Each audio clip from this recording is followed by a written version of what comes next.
Hello, and welcome to the Loose Butthole Reviews. I am your host, Smokey, and joining with me, as always, is my co-host, Spooge. Hello. And joining with us this review is our co-host, Starfish. I And as always, like every review before this one, I have to give the 3 rules of our rating system. The first rule is it must be a fraction of 5. 1 means we hate it, 5 means we love it. Rule number 2, if we want our money back, we give it a good old Jeff Goldblum. And rule number 3, if we all agree that's doing the review that it deserves a 6 out of 5, a God tier, then it would get a God tier. And today, we are reviewing Poor Things from 2023. yeah Directed what a by. cool flick. Yes, it is directed by a Yorgos Lanthimos. Lanthimos. Lanthim. Yep, there you I go. see. I got Yeah, it. you I landed it. had it. You Lanthimosed it. Yeah, yeah, you Which got already it. has a new movie coming out with Willem Dafoe and Emma Stone. Oh, He's Greek, sweet. so it was a lot easier for me too. Yeah. Something of note here is um the what this film is based on, um, which is the novel Poor Things by Alasdair Gray. Um, he led an interesting life. Just a quick little brief thing on him. He is a postmodern style writer, and often compared to Franz Kafka, George Orwell, um, and Italo Calvino. He specifically um, he went to an art school, and he specifically like included illustrations in his books. He painted a lot of portraits and murals, um, and he often loved to combine uh, politics and the history of English and Scots literature into realism, fantasy, and science fiction. Um, and he's won several awards. I before watching this film, I did not know that this film was based off of a book, um, and we'll get into that later. But I actually thought it was an homage to a different tale. Oh, well, we can kind of get it into it now because we're going to hop into the development of this because this film had actually a long development process. It started back all the way back in 2009 when Lanthimos went to Scotland to discuss the acquisition of the rights with the author. Lanthimos stated he was a very lovely man. Unfortunately, he died just a couple of years before we actually made the film, but he was very special and energetic. He was 80 something, and as soon as I got there, he had seen Dogtooth and said, I had my friend put on the DVD because I don't know how to operate these things. But I think you're a very talented young man. Lanthimos said Gray took him on a personal tour of Glasgow, Glasgow. Where Gray showed Lanthimos several places that he had incorporated in the story. Yeah, and so Gray died aged 85 in December of 2019, and he lived almost his entire life in Glasgow, Scotland. Um, It's just 4 years, just four yep, more he was almost years. almost there. He could have saw it. It's. I Yep. wonder if he was gonna. I wonder why it was in such a long development process. Yeah, I don't. I mean, Like I don't I know wonder specifically. because yeah, there Lanthimos didn't state why he didn't go ahead and just start. But to be honest, he probably released it at the best time possible because I don't see this film making it in an earlier modern audience. Yeah, If that makes maybe. sense. Yeah. I mean, I understand what you're saying. I still think there's room for it.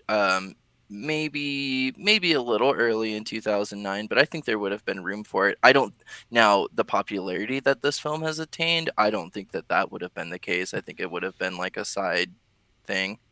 It would have ended up Mm. being a cult film, probably. Yeah. But Oh yeah. while filming The Favorite that came out in 2018, Lanthimos revisited the project, which he discussed with Emma Stone, who is also a producer on this movie, who had starred also in The Favorite. Lanthimos began developing Poor Things more actively at this point, following the success of The Favorite. After the relative success of The Favorite, where I actually made a slightly more expensive film that was successful, people were more inclined to allow me to do whatever it is that I wanted. So I just went back to Gray's book and said, this is what I want to do. It was a long process, but the book was always on my mind, Lanthimos stated. While developing the film, Lanthimos and Stone collaborated on the short film Bleat from 2022.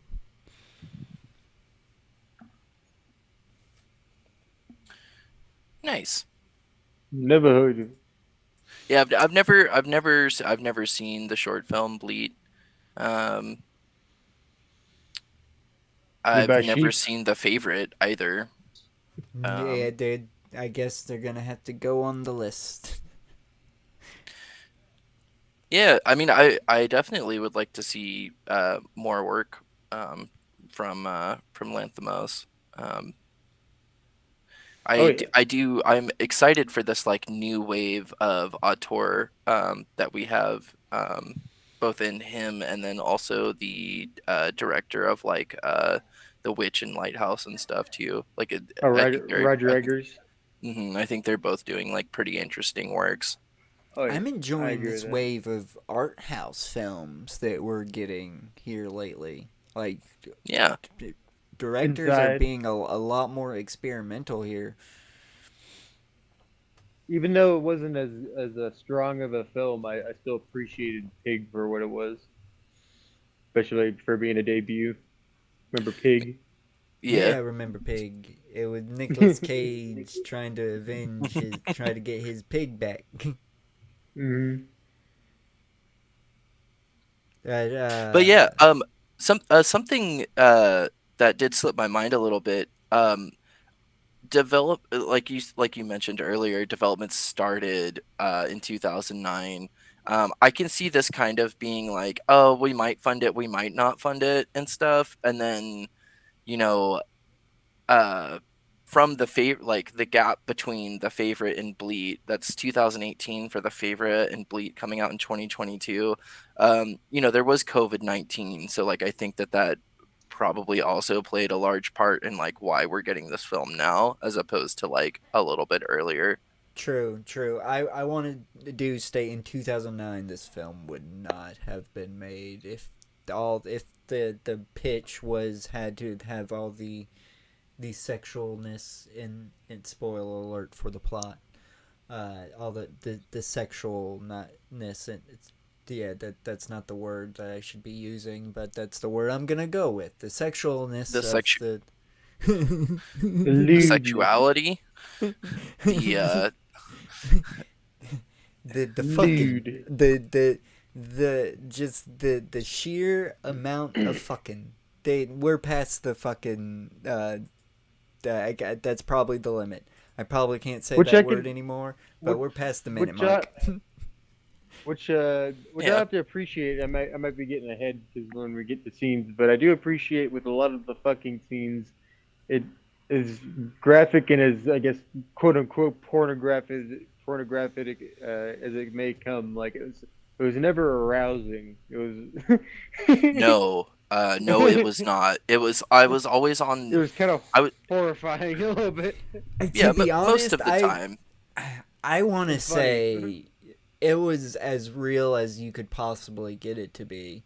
That it's I'm kind of spoiling my take on those scenes. Well, we'll get there, but yeah, that I saw a rawness to it that people kind of ignore when it comes to. Usually, people want to fantasize it a bit, and this one they didn't want to fantasize it at all. They kind of wanted to not degrade it, but show the Shine a true Show it in light. all shine a light its onto it. nastiness. Yeah. Yeah, and I will say too, as far as both the amount of sexual scenes, and the way that they are shot, this is not like a slight kind of like drawn back angle with like all the lights in the room are like slightly dim, so everyone kind of looks like they're glowing. There's a little bit of Vaseline on the lens to kind of make it like almost steamy feeling. It is not that. It is almost sterile in the way that it is shot. Like it is Oh yeah, almost like a scientific look into you that. could smell it. Yeah, Oh, yeah, you could. Oh, I could definitely like Buddy in that one scene, but I'm skipping ahead. We're in pre-production. Poor Things was announced in February 2021. Lanthimos felt that working with Stone again gave him an advantage to the production, as they had developed a mutual trust. Stone also discussed how the process of making Poor Things was different in comparison to The Favorite, because she also acted as a producer. It was so interesting to be involved in how the film was being pieced together, from cast to department heads to have you. Ultimately, Yorgos was the one making those decisions, but I was very involved in the process, which started during the pandemic. We were reaching out to people, casting and everything during that time, because we couldn't go anywhere, Emma Stone states. Yeah. And I mean, I think that's also like brilliant for her career too. I don't know. Let's see. This had a few more producers. I know Lanthimos was one. Ed Jenny Gunny, Ed Gunny. Yeah, Oh, I'm getting not give me one second. not to and Uh, dive rope. and Not to yeah, dive rope. Andrew Gwynny. Gwynny and Andrew Lowe Yeah. are also producers on this. I don't know what else they produced, but yeah, there are 4 producers on this. If anybody is Well, interested in knowing that. what you got, Spooge? Uh, not related to anything, but is it okay if I eat the rest of this sesame chicken? Absolutely. Yeah, I mean. Thank you. Yeah. Yeah. It's my sesame chicken. Um. Gotcha. So with Emma Stone, um, and her production, um, on Broadway, Stone has starred as Sally Bowles in a revival of the musical Cabaret which ran from 2014 to 15. She and her husband, Dave McCary, founded the production company Fruit Tree in 2020, under which they have, them together as a team have produced the films When You Finish Saving the World in 2022, Problemista 2023, and I Saw the TV Glow 2024. So this is right in line with like kind of Emma Stone stepping into a more less of a actress role and more into a behind the scenes role, I suppose. And good on for a woman actually being able to be put in a position of power during the creation of a film. Oh yeah, totally. And I will say, I want to. considering I that we want to. I'm have, stating this now because I have been current. I am currently. I'm waiting for the new episode like everybody else, but I've watched Quiet on Set, and it's quite harrowing. Quite harrowing Yeah, field for y- women and children. yeah. And I will say, like, we have Ed, Andrew, Yorgos, without Emma producing those. So, like, I don't think that we get the same, like, gravitas that a woman's eye would have on this film, like, without her. Like, I think she is absolutely pivotal, both in terms of, like, acting, but also because of her being in the producer seat for this film.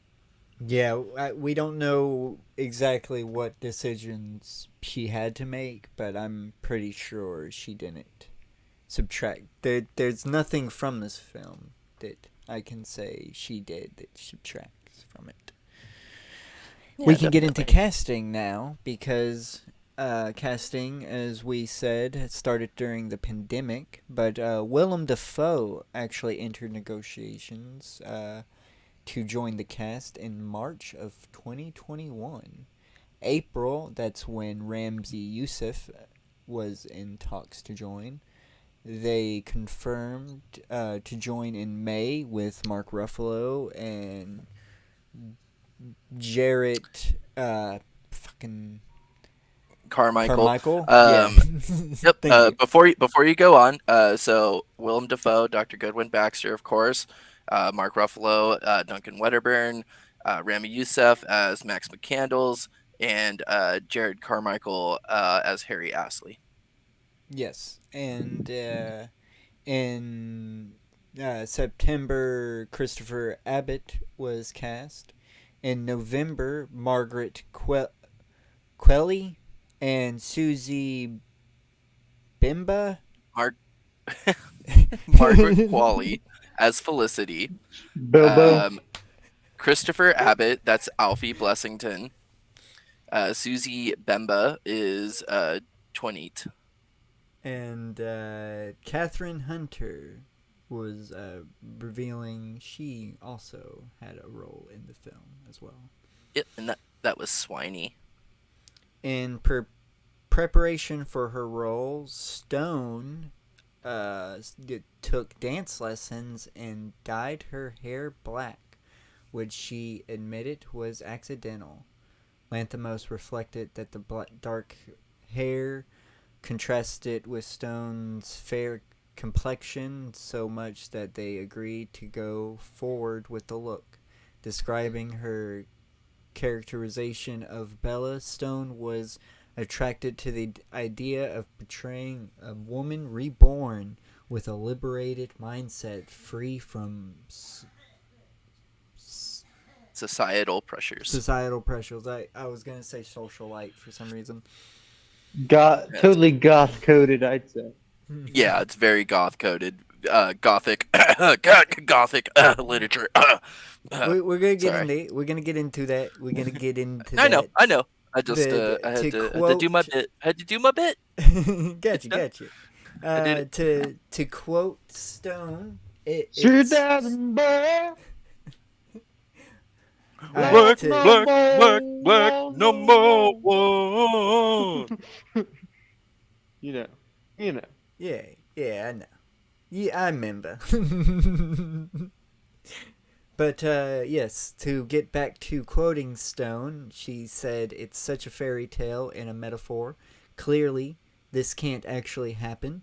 But the idea that you could start anew as a woman, as this body that's already formed, and see everything for the first time and try to understand the nature of sexuality or power or money or choice, the ability to make choices and live by your own rules and not society's. I thought that was a really fascinating world to go into." Yeah, I mean, if it Also very wasn't, goth and punk coded. it's extremely illegal as well if we're really going to get into the morality of things. Oh It's a yeah, very surface level. I illegal. mean, a baby brain, yeah, inside of an adult's body. I mean, that Spoilers that for the that plot. that, that crosses a lot of lines. Yeah, multiple different lines. again, spoilers, but I mean, it is her infant, like mostly formed child brain that was growing inside of her, that gets put into her own head. Um, which is pretty gruesome, just the thought of that. Oh yeah, Oh yeah. I shudder at the thought of my. Of just I know I can't carry a child, but just thinking of my child's brain being put in my body, it's like it just makes me shudder. And we'll get some sympathy for him when we get to the plot later, but like definitely one of the most evil scientists. um, Yeah, I mean, he was driven I to it, but we're unintentionally. jumping ahead. Getting back to Stone, especially appreciated Bella's lack of shame in regards to her experiences, even though Bella has obviously been through trauma in her life. It is just isn't there for her now. She was the most joyous character in the world to play because she has no shame about anything. She's new, you know? I've never had to build a character before that didn't have things that had happened to them and had been put on them by society throughout their lives. It was an extremely freeing experience to her. Yeah, and I mean, I imagine so. Something that not only this film, but just our society. I mean, so much is put into young girls and young ladies' heads of what is proper, what is polite society, how you should act, what you should say, how you should be, how you should sit. I mean, it's it's never ending. And like, of course, like as a dude, like I don't have near that experience. But being an ally and friend to women, like the struggles and the shame that just like is nonstop perpetuated towards them is just really, really rough. And especially being a woman, who is a successful actress and now producer and stuff.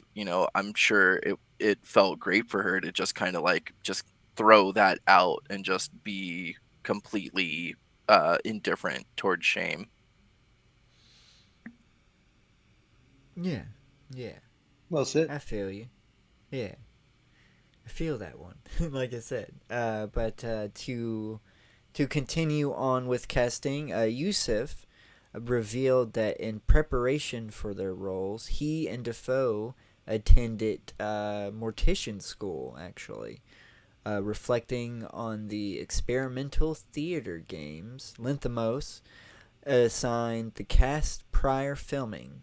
Defoe shared, "You're very patient with everyone, and everyone's patient with you.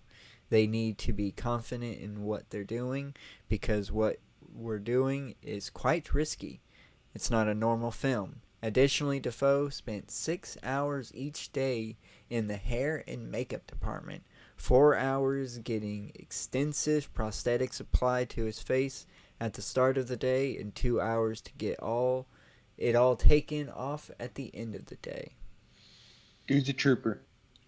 Oh yeah, total trooper. I mean, I like I have massive respect for Defoe I I for doing mean this I have to say specifically. definitively last year he's become my favorite actor of all time. It's definitely Defoe. Like it's He already was his always the greatest thing in everything he's in. yeah. Yeah, pretty much. There's not a single thing that I know of that he's in that it's like, oh, Defoe is not the good actor, and that's like I'm Mhm. watching it's always I'm only watching this because Defoe is in this. That's I watch Boondock Saints for Defoe. His character is fucking hilarious in Some that. huge freaking guy. Yeah, yeah, that's such an iconic line. Um, but yeah, I mean, that's something too. Since we are talking about the casting here, I can't imagine any, uh, you know, mainstream or even maybe underground actor that would do as good of a job portraying the humanity that lives within Goodwin Baxter. Oh yeah.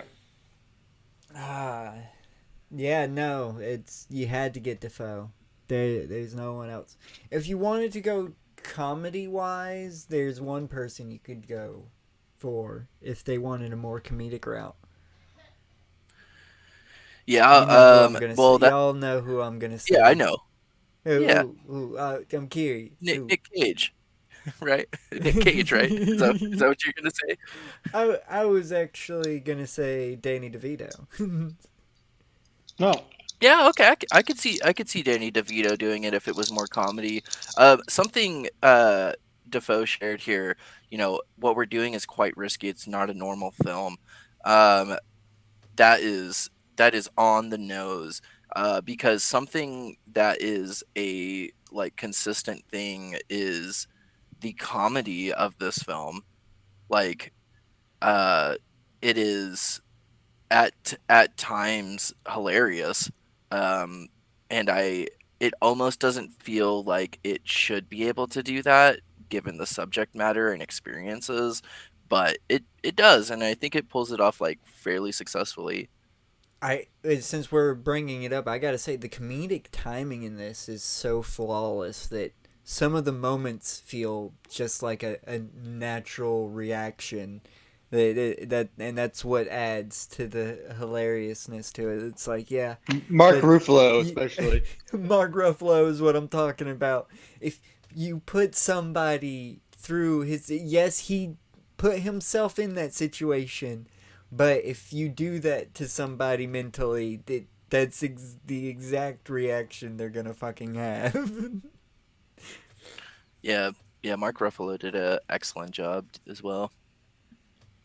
But discussing the male characterizations, Lanthimos acknowledged that while each male character was different and had his own individual motivation, they each represented male attitudes typical of the story's Victorian settings, Lanthimos stated.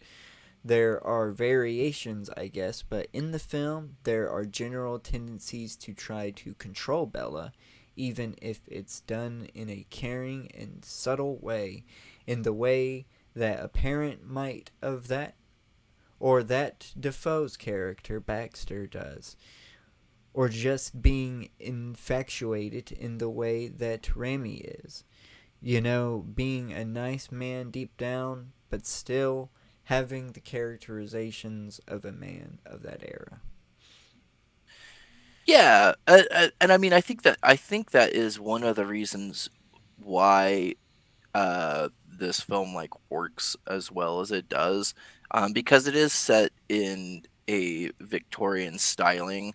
Um, so like A I mean at this steampunk, time, we gotta acknowledge that it is very steampunk esque Victorian. y- yes, yes, it is. Like Yeah, it I doesn't wasn't gonna have. get too deep into it. I mean, it doesn't have all the pipes and steam, but it's steampunk with all the pipes and steam removed. Is what I'm trying to say. Like it's this like weird dystopian vibe to the whole atmosphere. Yeah, and Very I do want to. dreamlike. Yeah, it is very dreamlike. And I do want to talk about the dystopian nature of this film a little bit later as well. However, like in regards to what Lanthimos has stated for specifically the men or the male characterizations of this film is, there is a sense of just like, oh well, she's in hysterics.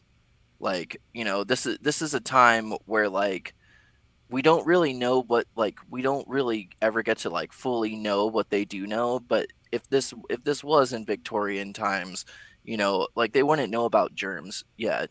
Like they would barely be discovering about like germ theory and stuff like that. And um, I don't know. It's just really interesting, the way that they chose to portray all the males in the film, because I think that like you get a good swath of society held within all three male leads. Yes, yes. One last thing Mhm. about casting from Stone. She asserted that there were more agents. The more agency Bella gets, the more she learns and grows. The more it drives these men insane. The more she has an opinion and her own wants and needs and all of that, that makes them crazy. They want her to stay this sort of pure thing. And she kind of only drives one person insane. Like I Mark think Ruffalo, I she think drives that's Mark not Ruffalo to the accurate. she drives Mark Ruffalo to the nut house, but she doesn't. Baxter was insane before she came around, and I'm gonna Yes, state but he makes specific reactions to her actions. true, but that's not making him more insane. You can't. He's already a mad scientist, and uh, Yusuf's character was not driven insane by Bella. He was effectively groomed by Baxter. Yeah, Max McCandles. So I think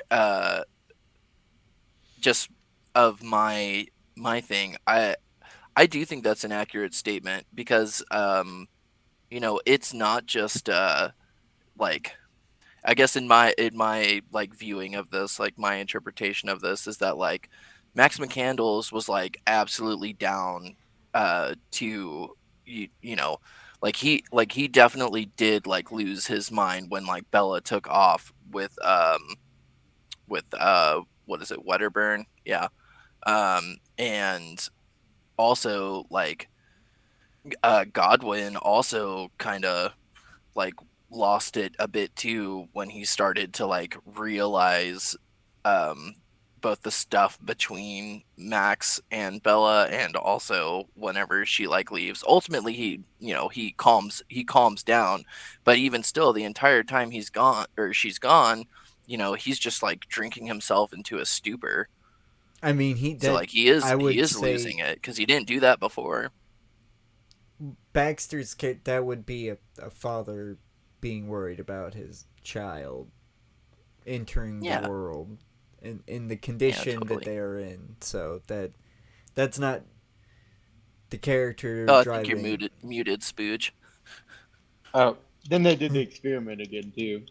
He Yeah, was like which trying to is make another one, but right. you emotionally separated himself Yeah. from her. So it. I was just trying But to. I'll go with you. I'll go with what you're saying, Smokey. He was insane to start with, so it is hard to say. Yeah, I'm just trying to state that she I think wasn't she the just cause brought out of the empathy. I think she Bella. caused his empathy. Bella's not the blame for all the men's insanity in this film, because again, I'm gonna go with Baxter totally groomed Yusuf's character into being a pseudo. I'm gonna say pseudo because he doesn't really go into it. Pseudo mad scientist, like he Well, doesn't Baxter's start his doing. son stand-in, or True, excuse true. me, McCandles is his surrogate son, True. essentially. I just wanted he basically he's not going to continue the research, but he definitely was okay with it, and he wouldn't have stopped it from escalating. He actually was completely fine with it escalating because the second Yeah, Baxter said he we needed, spoiler alert, the second Baxter was like we need another body, they go and fucking do it again. yep. Oh yeah. Alright, since we keep talking about the fucking plot, how about we do this one note on filming and we can finally get into the actual plot.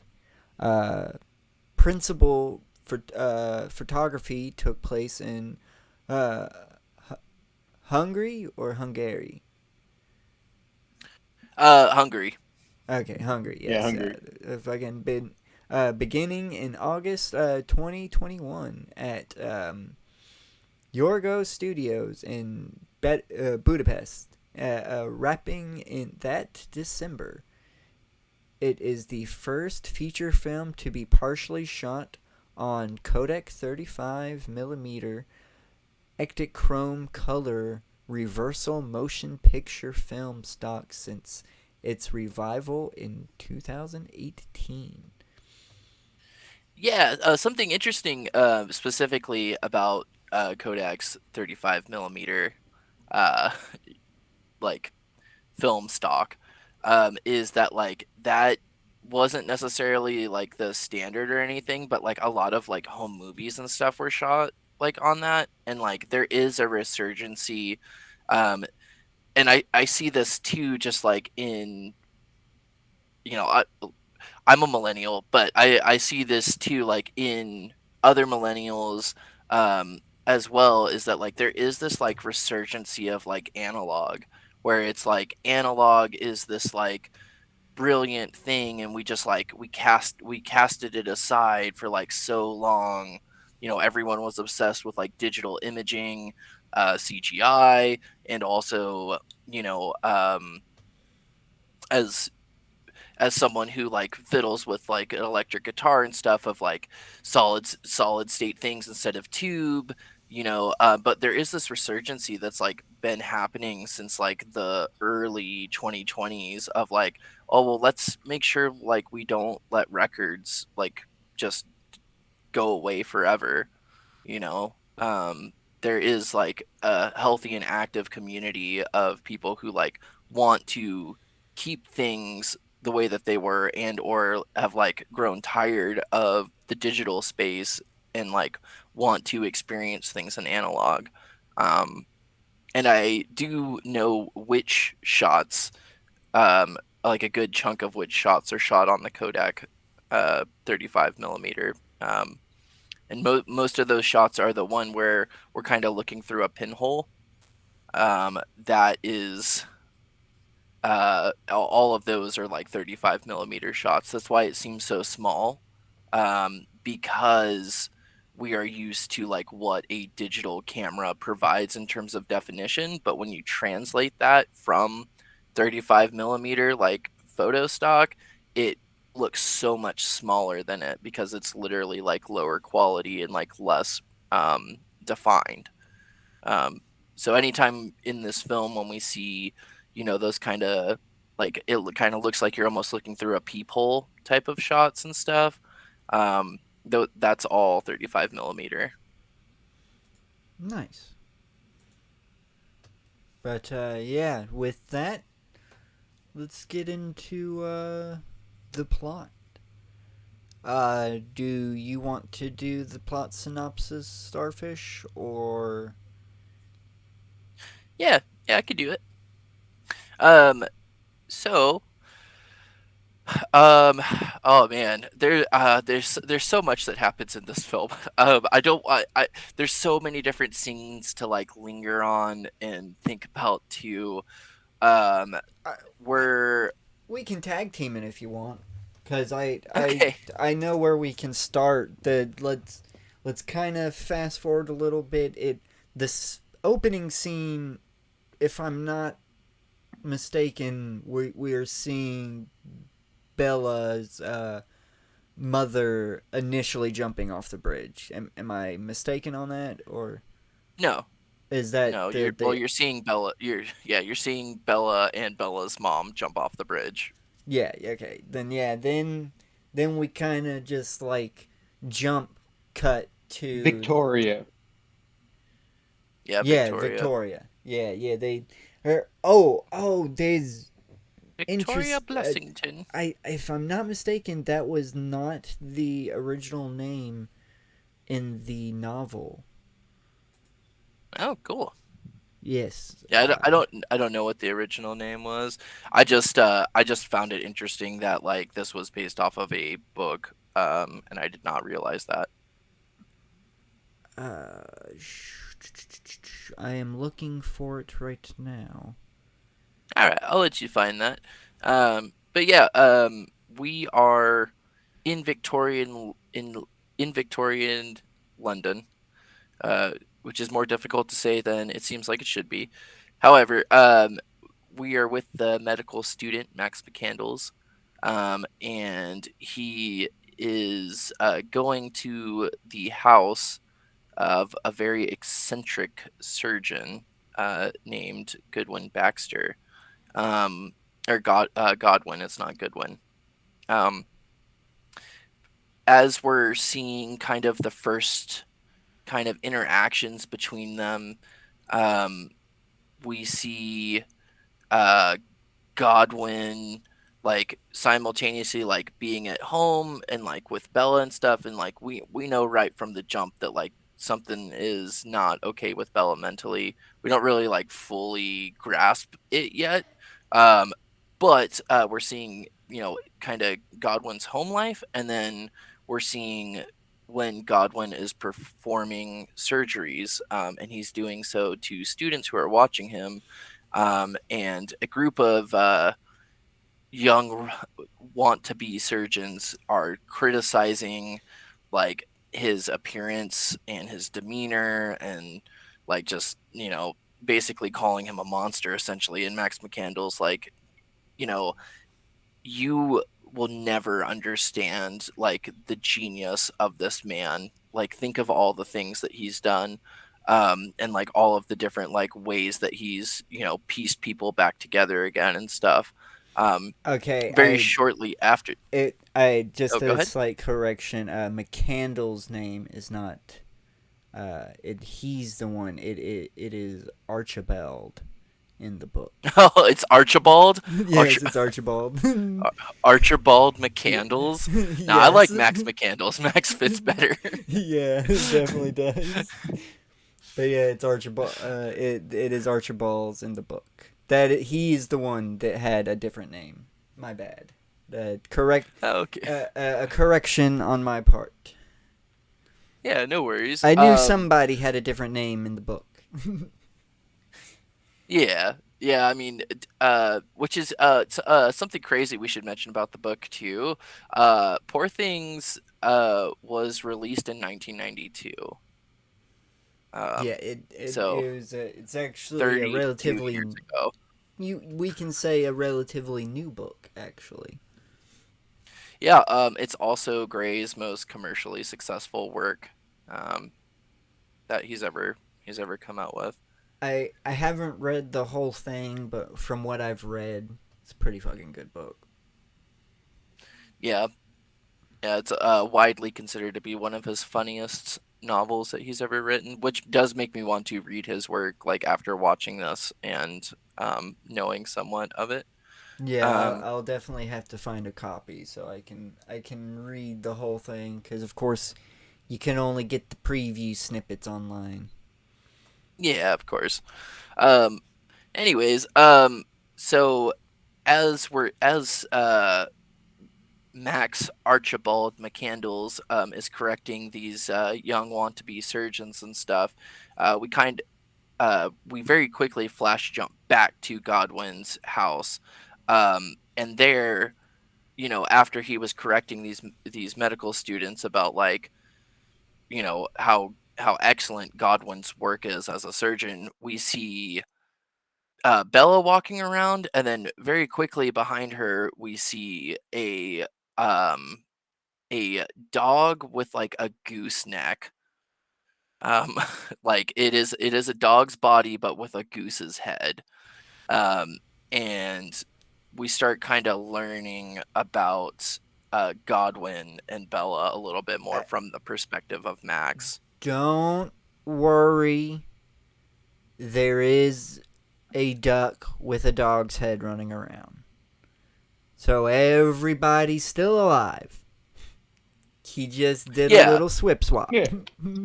Oh, yeah, flip flop. yeah. Everyone's still alive. He's a mad The duck no longer. Yeah, he's just a mad scientist. Yeah. And so now from Max's perspective, we have good Godwin, um, kind of going around with Max, kind of watching Bella and stuff. And as we're doing this, Godwin's kind of describing, her and like, what what all's going on kind of in this house. And um it I ultimately ends with I know Godwin he doesn't. requesting. You're beating around the bush, but he does not. They do not use color. They use very colorful language, and the language it's not. The people would be so upset. Yeah, They there's more use than a the couple of they hard use the R's word. that are Yeah, I would have to do a there's a couple her of hard if I R's that said the get word dropped. because people would get upset. Yeah, there's that. There's also both, well, really all three of them, which is pretty interesting, like as a dynamic. However, all three of them are fairly like blunt with their words and stuff. This is also Victorian times, and they definitely played up that to get away with some of the things that they say and do.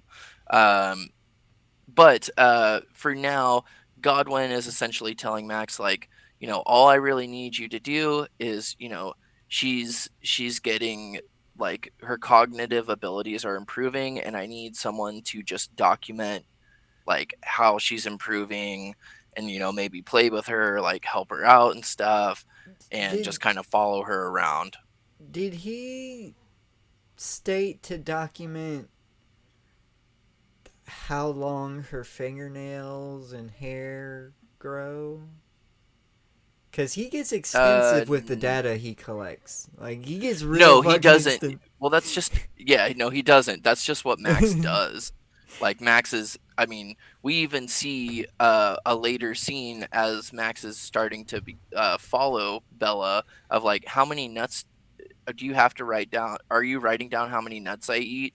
And he's like, yeah. And then she just like grabs a whole handful and then immediately has to spit them out because she's got a mouthful of nuts. Um, and we kind of go through this like montage sequence You're for a little sick, bit. starfish. You're sick. Yeah, I Mouthful know. of nuts. Yep, mouthful of nuts. We don't That's even know not what till kind of later. nuts.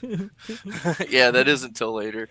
Um, but You jumping the but gun. yeah, but anyways, we get this like montage of events, and um, you know, one thing that is recurrent through the montage is Max kind of questioning what has happened to Bella to make her this way. And our first little sneak peek of that is Bella and Godwin laying in Bella's bed, and he's reading her a story. And she asks about her parents. And so Godwin tells her that her parents were great explorers, and that, like, they, you know, much like I do, they had to live on the very edge, like the cutting edge of like the foremost science, the foremost exploration. Like they wanted to be, the explorers and stuff. Um, and that unfortunately something happened to them. I don't remember exactly what, but something happened to them in Spain, um, and they both died. Um, and so that's why, they were Godwin's friends, and they asked him to take care of Bella. And that's our first kind of why Bella is the way that she is. But this Um, story's completely false. yes, it is. Because it's Because literally like the next sh- scene or the scene yeah, it after the is. next scene. He reveals the truth. Yeah, yeah. So Max goes snooping around in Godwin's office, and he finds some notes and diagrams, and it's showing a, like, the pictures even kind of show it too, which is also kind of like extra horrific for me, like the documentation of it, being like that. Anyways, And we find out, I you know know, we've already stated this, but I just want to reconfirm that Godwin Baxter is Willem Dafoe, Max McCandles is Rami Youssef, and Bella Baxter is Emma Stone. yes. Um, so And he, the so character that is about to be introduced is Duncan Wedderburn, played by Mark Ruffalo. yeah. So Max finds the notes, and Godwin goes into his office, sees him like on a shelf, kind of like looking at these notes, and Max is relentless with Godwin about like what is up with this, and Godwin just straight tells him that he found a body wash up by his house, and it was a pregnant woman, and so she was dead, or like very towards the like maybe she wasn't quite all the way dead. Either way, rigor mortis hadn't set in, and so he was like, I could save her, eh, but I don't have any available brains. But she does have like a mostly grown infant inside of her, so he takes the To be infant out honest, I and don't even takes think the you could brain out and say. swaps them and reanimates them. I don't even think you could say liver mortis. The discoloration of the skin was kicking in. I think she was like extremely fresh, to the point where Baxter might have been able to save her. He might have murdered. Well, yeah, He might have yeah, murdered her. This might have been a murder. yeah, yeah, and I mean it's super morally gray, because he doesn't say like It, did he try CPR or anything? it's No, he not. was like, oh, It's she's not not she's morally great. non-responsive. Let It me just straight up like take her brain out and put an infant's brain inside of her there's no and grayness reanimate her. to it. That this is fucked regardless of what's going on. It's fucked what he does. There is no moral Yeah. grayness. Well, no, I mean, I guess the grayness for me is just like if she was alive or dead. Um, I mean, still, uh, Oh pretty yeah, I pretty get you. gruesome either They way. don't really confirm like the time of death and when she is No, found. no, they do not. Um, and then very quickly after this, um, not this sequence, but the like following day, Bella's off kind of playing in the distance, and Godwin is like, she needs a husband, like she's going to need a man and stuff, and I've seen the way that you look at her. So because of this, a marriage contract gets arranged between Max McCandles and Bella Baxter. And I And don't want to stop you, but you can't blow past his explanation of why he could never be the like that type of figure for Bella. Not oh only of yeah, him being seen as like a father figure, but to the fact that he had a huge explanation about like what it would like the type like the amount of electricity it would take. Yeah, yeah, yeah, it would take like a like the whole to power the whole city of London, that amount of electricity it would take just to get him sexually aroused. And even And if he'd be that like happened, orgasming for weeks. and when that happens, like it changes like his blood, like how his blood, like it would kill him. hmm Like it would, Yeah. yeah. his blood Well, would, or it wouldn't kill him, but but he would be before, suffering like very, very yes, painfully for like a few yeah. weeks So because not it changes not his blood.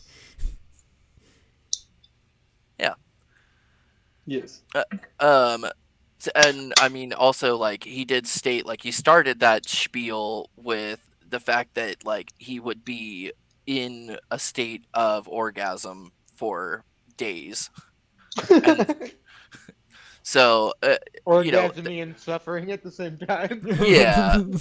So Godwin has a whole bunch of scars all over his face. He's got all kinds of things. He's got weird hands.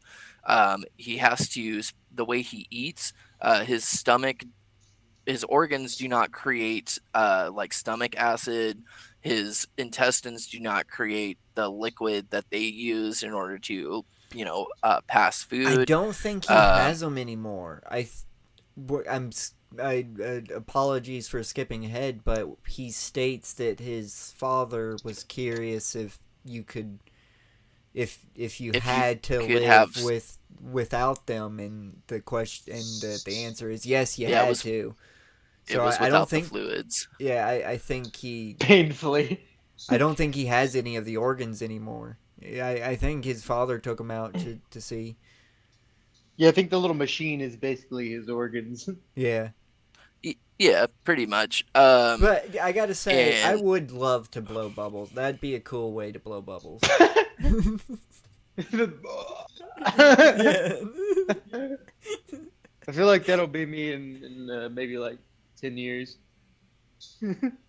You don't like the way you don't like blowing bubbles like that, Starfish? You oddly quiet on that one. no, I mean, nah. It's It, it is very bloodborne to me, both the looks of Godwin and like how he digests food. it looks like the worst case of acid reflux. I mean, if you could just blow bubbles like that, you don't have to have like the setup of the bullshit organs and stuff like that. No, You I'm just going all in. naturally. You gotta have the setup. I'm trying. I'm just saying blow bubbles like that, man. I'm just saying blow bubbles. I'm not being like spooge. Yeah, I we don't should want blow to. It bubbles looks like out it my ass, hurts. too. It'd be funny. I Um, want to blow bubbles like that.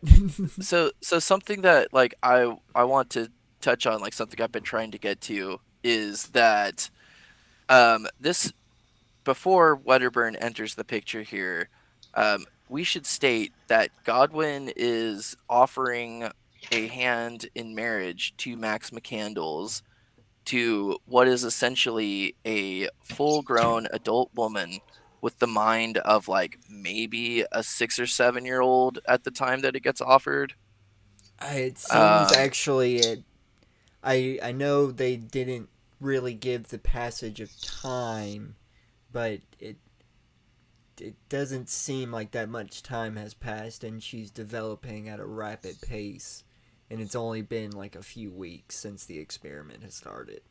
Actually, so Because you so so before you're cool with so you're she cool even with seemed that like a then? Is that 3-year-old. what no, you're I'm saying? not. I'm not cool with it.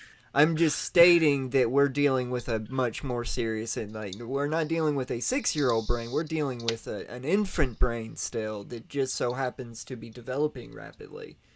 Yeah, because that's what I got. Because it seemed like when they very first meet her, she's like barely audible. She is like full on toddler. You know, So I Yeah. think toddler the mode, just like brain smashing things. the brain is physically only like maybe 4 or 5 weeks old, but Yeah, her mental physically, but it presents as like a 5 or 6 year old. yeah, her But I mental just Yeah, yeah. capacity is developing at a rapid pace, but it's we are dealing with physicality here. And it's unfortunately in that brain. When we look at that brain, it's gonna be an infant brain, and that's not okay. Yeah, Yeah. I don't think that's okay either. However, speaking of Victorian times, as well as like how our society acts and stuff, like I'm glad that like no one's okay with it. But even still, like this was a fairly common practice, to be like, oh well, yeah, you're 15 and like I just had this child, but like if I give you her as like your betrothed wife in the future, like I could get, you know, these things from you, like this land, or, these, you know, things like that. Like that was, That is I mean, true, maybe but not that young, but like definitely, little girls were often handed that off to that significantly older men. that is true, but he is not gaining anything from Max McCandles. Not at He's And all. gaining a son to carry Yeah. on his work. he's getting his son, and I think like putting these types of like real world things will work too. Because I mean, also I think he even Godwin kind of alludes that like Bella requires like sexual attention. Like she is she's a, she's started as a very sexual type of person. You know, that she needs Yeah, desires that need to be fulfilled. to keep her from Yeah. getting in trouble. Yeah, get you. She actually discovers herself in a Because few that's why, like, scenes. that's why I think even the only reason that Godwin, like, cause he seemed like, oh yeah, I considered it, but it'd be impossible for me, and I see her as a daughter for one, but it's obviously like a needed and a problem that they are facing with her. Yeah. Um, and that will Oh, be a pretty actually, recurrent she theme. just Mhm. okay. She discovers it during. Okay, yeah. I see now. Mhm. Yeah. I see. Yeah. So, but like they go to the outside world because Bella basically begs for it. Like she wants to go outside of this house that she's been in for we don't really know how long. Um, Mhm. and so they decide to go have a picnic and stuff. Um, and this is where like one of many scenes, but like this one I felt like was particularly rough. Was like while they're on their picnic and stuff. Um, we've seen Bella at this point already like stab a corpse a whole bunch of time, like in the eyeballs. And then there is a scene where Eh, Max is kind of bonding with Bella and shows her a frog, and she goes, "Smash it!" And then he like covers his hands, so she smashes his hands to like explode this frog or toad in his hands, and she's just like is so stoked that something died. Um, That That's right. They which had might. a chloroformer. Oh, that. Okay. Oh, I totally wasn't catching on to this, but now I am. That's alluding to. I don't see how that's working out too tough, but that's alluding to the original behavior, the cruelty, because the person, Mm. yes, the Victoria, apparently was as cruel as well, not as cruel, but had a level of sadism as Mhm. her past husband that we I have not gotten though, into and yet. jeez, not to disagree, but you could also see that as like an innocent child, like not really understanding empathy yet, and just being like, "Oh, splat," like even I used to like go have fun with all the ants with a hammer when I was a little kid. with a hammer. Yeah, Tormenting the ant colony with a hammer. they Hey, were I invading. mean, I would do I did the whatchamacallit, the magnifying trick, glass trick. So I did with Yeah. that Axe body spray and a lighter too. Yeah. Oh, jeez. it's Flamethrower. Except that was when they were actually invading. Yeah, that's fair. I They mean, were in the sometimes you do bathroom. have to be flamethrowering the bugs.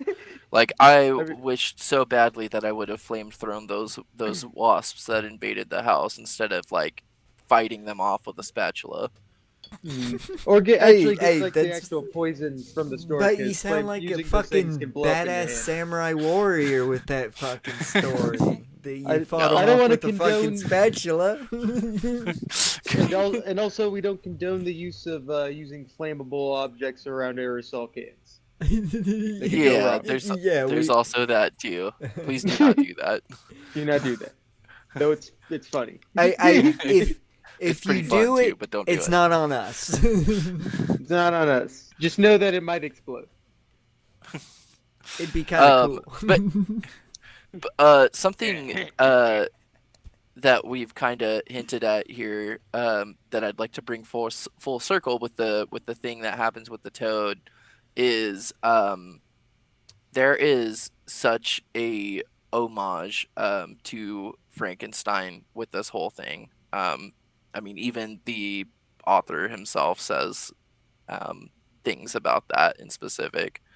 That he wanted to create a Scottish colonial history via a Frankenstein like drama set in 19th century Glasgow. Um, and like, it to me, when I saw that, it was such a Frankenstein move of like this reanimated woman just like not really understanding things and just like, you know, first impulse is violence. of like, and as all of us mentioned too, is like, like the little kid, like not really understanding, but like destroying something for the sake of destroying it. Um, and so like I really enjoyed that scene. Like that was such a nice way to fit that in. Um, and also shows like Bella being able to like make other people be cruel, because she's the one smashing Max's hands, but like it's still his hands that are holding that frog. Um, That doesn't put hey that you can't put that on Max. Max ain't guilty there. To be honest, he's a victim in that situation. okay. um, but yeah, and then the exploring to becomes more of the outside. She sees some ice cream and a bunch of kids, and like super wants some, and tries desperately to get out of the moving carriage to go get ice cream. Godwin is not down because he tells her like they think I'm a monster. Like they do not like I will scare all of these children. Like Godwin is self-aware enough of that, and she's really not. Um, the other thing too, with her in specific is like He'd scare some the children. I would state there'd be the two or three kids that's wearing all black that'd be like that guy's cool. I want to hang out with yeah, that maybe, guy. maybe. I think one of the major concerns too, for Godwin that he doesn't say, but it's kind of implied at this point, with the level of violence that Bella practices regularly, is like straight up like, oh, she has to wait in line. Nah, she'll just straight up like beat these kids to like get what she wants. Um, like I think that's also kind of in there in this mix. What Yeah, she might ultimately what be it at the Lord of the Flies state phase yeah, of yeah, development, definitely. where it's Yeah. like you you can leave the kid alone, but you really shouldn't because it someone's getting hurt. Yeah, yeah, totally. You know, the culmination of this scene is Godwin knocking her out uh with some chemicals in a rag, and they bring her back home, bring her upstairs, and as she wakes up and she's lying in bed, and she starts exploring her own body, and she, in her words, discovers Bella can make happy one want.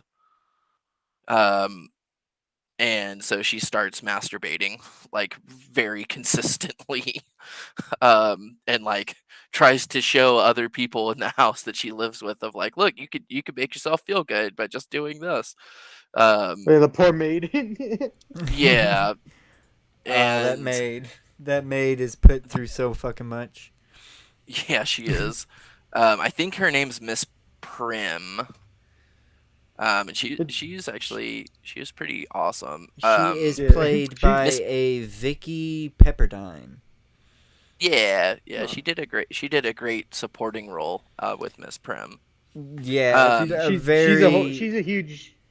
Mm, she. I wonder if Miss Prim had to put up with uh, Baxter Senior, I don't know. Baxter Godwin's Probably, father, because she seems probably. so just done, but she seems like she can't leave Godwin Baxter because she might For know what No. for he's gone for through. some for some reason, I picture Godwin's father like I picture them like out in the streets in like abandoned like an abandoned warehouse or some shit. Like him doing all this shit, and he's just like the Ross Perot getting drunk and then just like doing all this weird shit from Ant Hill Kids. Yeah. Yeah. Um, I mean, I could see that. I mean, what we know of of Godwin's father. I mean, we could talk about that now. Godwin's been through a lot physically to his body, Hmm. like a lot, and almost all of it is implemented by his father. And what I I wanted to specify why I thought of him as more of like a drunken idiot about it is because even Godwin says like his father was an idiot. So I even like I Hmm. wonder if he was even a scientist or if he was just actually just an abusive piece of shit that's just like I'm doing this for science. He Probably. might have been, because what is branding? What does science have to do with branding your kid's genitals? Yeah, and just like removing Yeah. organs, just like Ross Perot just being like, oh, you don't need that anymore. Yeah. Yeah. Fucking And I mean, the same anthill thing too of kids. like, in the scene right before this, Godwin gets asked by Bella why God's thumb's weird, and he gives us the gory details of why his thumbs are weird, and that was specifically because his father wanted to see like if his thumb bones would grow back if he removed like everything on them since he was a child and like his thumbs were still growing. So he just like had just like open all the way to the bone thumbs for like a long time. Like I don't know necessarily how long, um, but he just just constant torture and abuse in the name of science or medicine from his father. Um, but yeah, Bella's figured out how to masturbate, and because of that, it kind of lays the groundwork for Godwin to make this marriage contract that much quicker. And so he has it drawn up by a lawyer, I'm assuming, by the name of Duncan Wedderburn. And his very first words out of his mouth is, I wonder what would kind of woman would inspire such a prison or something like that of a marriage contract. Um, because I don't know what all was in the contract, but I'm sure it was like she can only stay in the house, like she can never go out, and like all this kind of like you know crazy over the top stuff. Um, that is essentially being forced on like a child, Yes, which is yes, also and just terrible. we can do a cliff notes of the Duncan events, by the way, just so you know, like, Okay. cause Yeah, gotcha. to speed So things up a little bit. yeah, so he runs off to go find the bathroom, and under very false pretenses that Godwin sees right through, by the way, to find, the woman that's going to get this marriage contract. And he meets with Bella, and the first thing he does is put his hand between her legs to pinch her, and she's like, "Oh, being touched by someone else is like even more exciting." Um, Later that evening, he shows back up and basically tells her like, "Oh, do you want to go to Lisbon?" Um, and that is where Bella's parents supposedly had died, from like her belief at this point. And she's like, "Oh yeah, totally. Um, like I need to explore this with you." She's starting to become a little bit more cognitively sharp, and she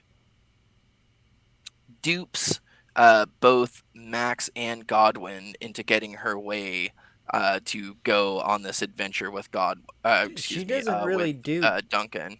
She doesn't dupe anybody. Godwin allows her to go because she's She her own dupes woman. she dupes Maxwell. She chloroforms him, but Yep. then Yeah, gets blessing from Maxwell. 'Cause she's like, "Oh, I'm gonna secretly run away," and he's like, "No, you're not." And then she's like, "Yeah, I am." and And he's he's like, "I'm like, gonna "Well," stop you," and she's like, and You're then gonna try, but you're gonna fail," and he's like, "Oh, it, okay." well, what she says is that if he stops her, then all her insides will be filled with hate towards him. And then he was like, "Oh." You got me. Okay. Yeah. But she does say that she has to go on this adventure and that she will return to him. Um. So like that's pretty cool Which is of really her. not an adventure, to be honest. They go to. Can I do the Duncan events real quick, so we Go can. for it. yeah, we get to they go after she tells Godwin that I'm eloping with Duncan. They go to Lisbon and they stay in a hotel the whole time basically, and she goes off and he gets upset every time she wanders off. Doesn't really allude to much. Here's a In between rounds of vigorous sex. yeah of apparently very good coitus. I from what I from what we see, some of that coitus was not actually enjoyable. They definitely were trying positions that they was like, yeah, we're never doing that again. Well, I think it was a nice little. There was kind of a montage of it, and I think it was showing and Yeah, they it even was have kind a of like a bedroom. it felt to me like a couple kind of trying the Kama Sutra out, but they couldn't hit you're not as flexible as you're supposed to be, so they couldn't hit the moves Which makes correctly. sense because of how still like awkwardly Bella moves Yeah, I around was and stuff. I enjoyed there's No, yeah. I don't But think what I there's was a also single saying is, there's only one scene. There's only one fucking sex scene that I'm not getting into right now that I can say without equivalently a doubt that I did not enjoy. oh yeah, yeah, yeah. No, but I In was saying some is agree. I In didn't enjoy it any of to, these sex scenes. It always felt weird and terrible and strange all at the same time. I either enjoyed it because it was hilarious or because it was raw and real, and I but could I felt smell it. I could smell the scenes. oh yeah. Uh, but I felt the scene was like sort of be like exhausting on like Duncan's part because I mean even in the pillow talk like she wants more but he's like I already fucked you thrice. Like that's all I I, got right now, man. And she's like, Yeah. oh, it's Oh, just a weakness in men. I He's gotta like, bring oh, I up suppose. the quick, pitiful licking of the nipple shot we get from Mark Ruffalo. yeah. like he does not want to be here anymore. I Yeah. wonder how many takes the editor be doing through that. Oh, There's man. also we should mention too for fans of the show, there is no leg grinding sex scene as I seen in wrong, Lawnmower Man. wrong, but it's intentional. Oh, It's glad I'm intention. wrong on that. There is leg grinding scene, but I am not mad at this like lawnmower. It's an intentional leg grinding scene.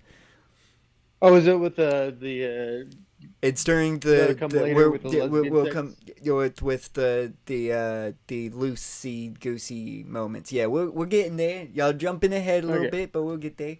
Um, Yeah. so yeah, they're having coitus while she's doing the wondrous aiming. We hear some bomb ass violin playing. It's a violin, right? I'm remembering that correct, right? It was It's a probably violin. some sort of string, like it's probably some string instrument that's close enough to a violin. I'm sure some type of like one that's Portuguese. Every country has their When own she's violin wandering they show. around, Yeah, she did. You talk She about was that's a when you see looking. the guitar. lady singing? It's a lady on the balcony, and it's a guitar. I think she Yeah, did she's have a playing a guitar. guitar. The lady's playing a guitar. I think it was like a ding Yes. ding ding ding ding, not like a wah wah wah. I could have swore it was like a violin or something, but I guess I'm wrong. But yeah, we Uh, see that, and then Duncan kind of gets mad that she's going off and exploring, and apparently having coitus with other people. So he kidnaps her, and puts her on a cruise ship. And I don't think they're continuing to have coitus. I'm not sure. No, because she's constantly talking about him betting her in vigorous jumping. So yeah, that happens. They get on the fucking cruise ship, and then we She locks meet. herself in the bathroom for a little bit of the cruise too.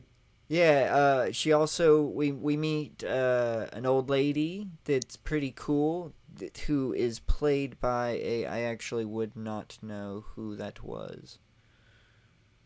The cool old lady. The cool old lady. I don't know her name. Yeah, she was the Uh, boss. that is Martha von Kurtzak, as played by Hannah Gula. And the other individual, who is that? Can you say Starfish? And Uh, he's the nihilist. Yes, yeah, he's he the is. extreme nihilist. Um, is that He only spoke the that truth. that is Jared Carmichael.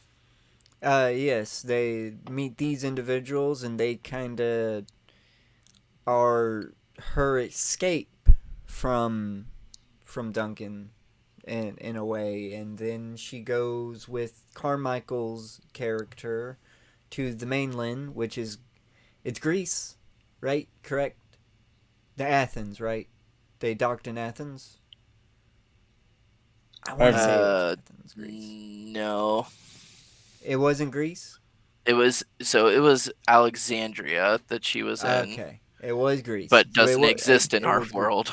Yes, it was. So it was a Greek. I Well, don't know what the no, fuck was going It on would there. Alexandria is like North Egypt. that would still be a Greek.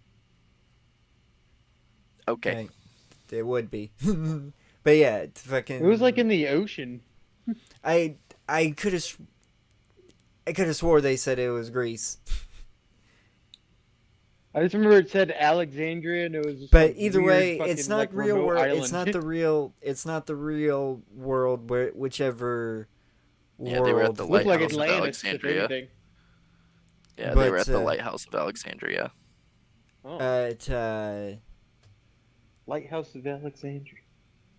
well, what I mean is that there wasn't a real location that they were going to regardless. Like it Yeah. was like a restaurant hotel on this weird like cliff that was hanging off, and down below was like Okay, I'm a looking at the pit real that one. had Yeah, all the poor it's people.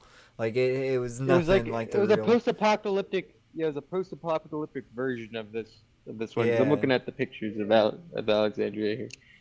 for sure. It was and she gets upset and distraught that she sees the poor people and the dead babies, because dead babies can be upsetting. So she The goes nihilist said to and give her a little dose of reality. it's a bit too strong of a dose though, because she goes and steals Duncan's money, even though she had Godwin's money that she said was for an emergencies, but apparently an emergency wasn't giving poor people money, because instead of giving Godwin's money away, she goes and takes Duncan's money away. Well, yeah, you can't take away God's money. Oh, gotcha. Oh yeah. Gotcha. So after that, Duncan is at the very edge of his rope. He is used to being the guy that you know, takes women away on this grand adventure. They fall in love with him, and then he bounces. And he's kind of becoming one of these women that he's emotionally abused so terribly. Oh yeah. And he's very well aware of that fact too. But anyways, they wind up, since they have no money, it's under Duncan's account. They wind up having to get dropped off in Marseille. And Duncan's just like freaking out the whole time. We have no They money make and their way to stuff. Paris. They do make their way to Paris.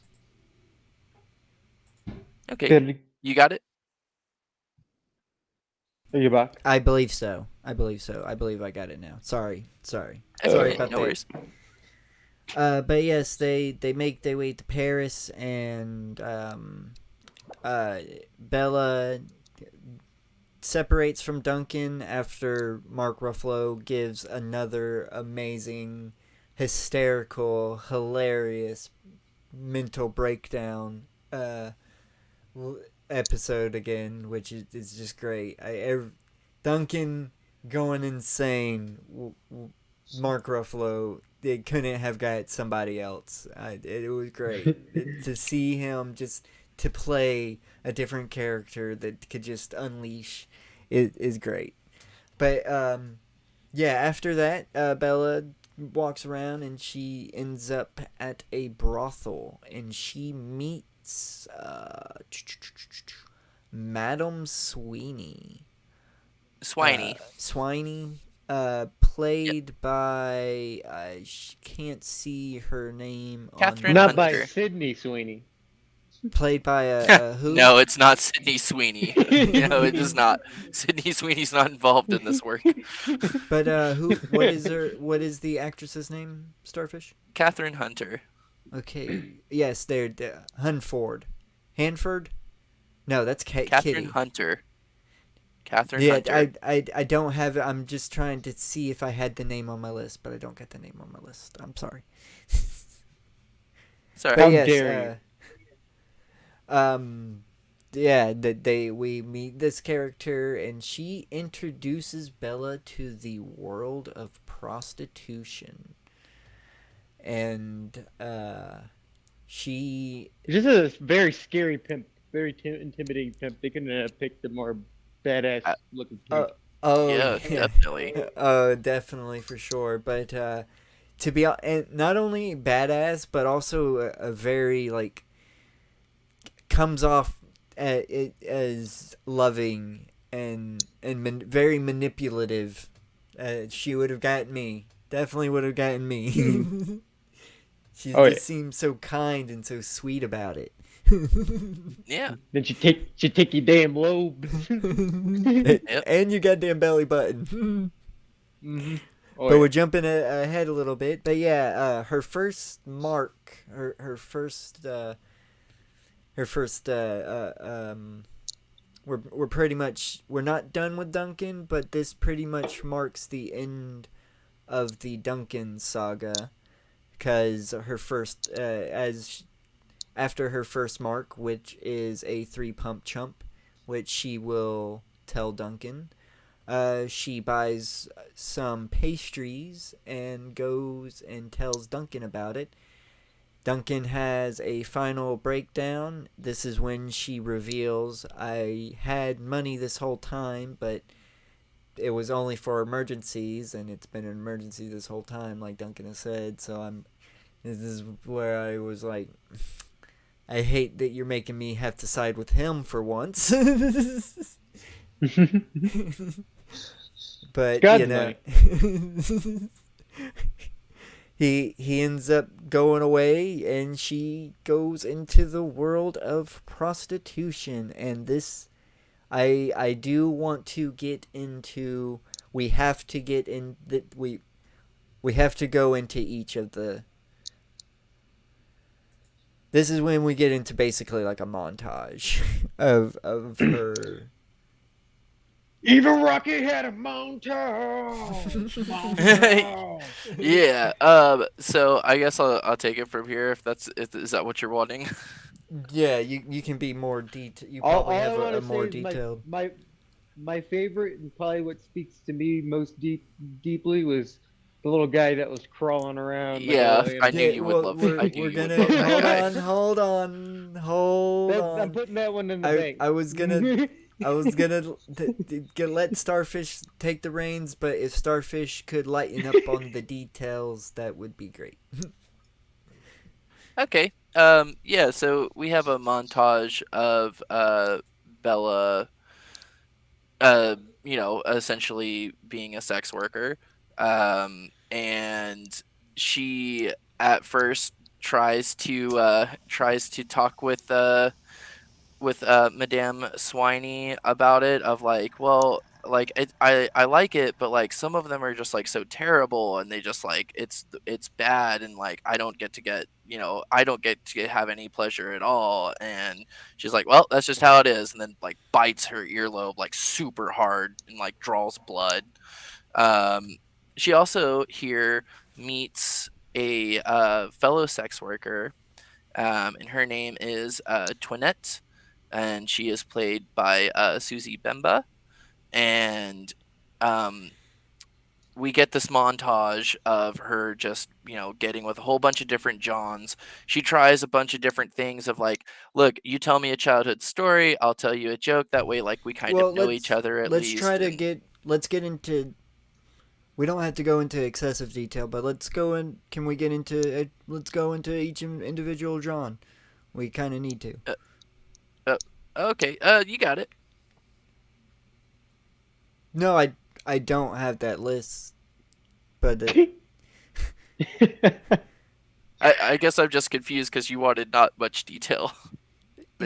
what I mean what are is the you ones that you want to I talk don't know about? what you What are want. the ones that I it's a don't know how to montage? satisfy you. It's a montage. you Let's go with the it's ones we're that you want to talk about. What are memorable? no What are it's the a memorable montage. Let's go through a list of the marks. Okay. What I mean by the detail is I didn't want you to excessively uh put out that say the scene excessively explain the scene. Okay. Yeah. So one of the first Johns is this dude that gives Swiney a chunk of filet mignon, and he's clearly a butcher. And being a butcher, he stinks like dead meat. And she has a like pretty hard time with that. That's actually where she meets Toinette, because Toinette brings her lavender oil and tea, specifically so that she doesn't have to have that smell anymore. Bella is kind of understanding a little bit more, but still not quite too much. Uh, Toinette shows her um, socialism, or like the ideology around that, and she starts trying like she ends up like kind of growing a lot through these scenes in the brothel. The next Johns are multiple different ones, oftentimes like older dudes, um, and we we get to the one that like Bella kind of like calls out Madame Sweeney of like what's going on with this, The little frog and guy. no, I don't think it was Frogman. It was another like old man, like old kind of chunky man. I know That's it Um, what I was talking wasn't, about. Yeah, but the little he buggy eyes. kind of reminded me of George R. R. Martin a little bit. yeah, I could see Like that. it, And like if he was a very bad alcoholic. yeah, and that's when Swiney kind of like lays it on the line of like, look, I get it, like this is not something that you want to do, but this is what you're here to do. And that's just how it is because that's good business. Also And guilt trips her by reveals, showing a yeah, child. yeah, reveals her daughter, which Yeah, well, an infant oh, granddaughter. oh, that Um, you really getting me, pulling my strings, madam. Though I have to say, what's really alarming is that she doesn't seem to be up there a lot, and like the child is like in a little like secluded Closet. crib that has closet. I'm I don't know how I much interaction there. one of the women, one of her women are probably always taking care of the Hopefully, child. hopefully. Yeah, Yeah. hopefully. Um, when this is happening, Toinette actually stands up for Bella, and that ends up getting the old George R. R. Martin looking guy, who's definitely not George R. R. Martin in any way, shape, or form, but is also, um, gets him If he a fused with the free. penguin. Yeah, he gets him a free pleasure with Toinette's mouth for having to say, like, because she said things. Um, this kind of sparks the spiral of the longer montage, which is like just a bunch of different dudes, bunch of different positions. There is like a leg grinding scene. There is Oh They're yeah. lots of definitely different like Bella bent that's over, the Bella in a different scene. way. Um, She was standing up and he is grinding on that goddamn Yeah. shit. He It's is called the dirty trying to chihuahua. grind if Bella was a tree, the tree would have been sawed in fucking half, man. Like he was going to town. like Yeah, this and while wasn't she's long. standing, she also has a gag in her mouth. Like I said earlier, this was no lawnmower leg grinding scene. This was full on intentional. I want to grind your leg, and I want to make sure there's a hole in your fucking leg at the end of it. Yeah. Then we get kind of another quick montage of different weird things, I guess, or kink things, however you prefer to view that. And this is where we get the guy who is requests like Bella lay in this kind of like precarious position, like laid, half sprawled out on the couch. And then this naked elderly man is kind of crawling around the floor. And anytime He's she being looks a at him, dog. he like retreat. Yeah, anytime he, well, maybe, I don't know, but anytime she looks at him, he retreats and then he like creeps up a little closer, like real fast, all goblin like. And then she looks and then he retreats. And it, we don't really see like what the sexual release of that was, but that's just what this guy wanted.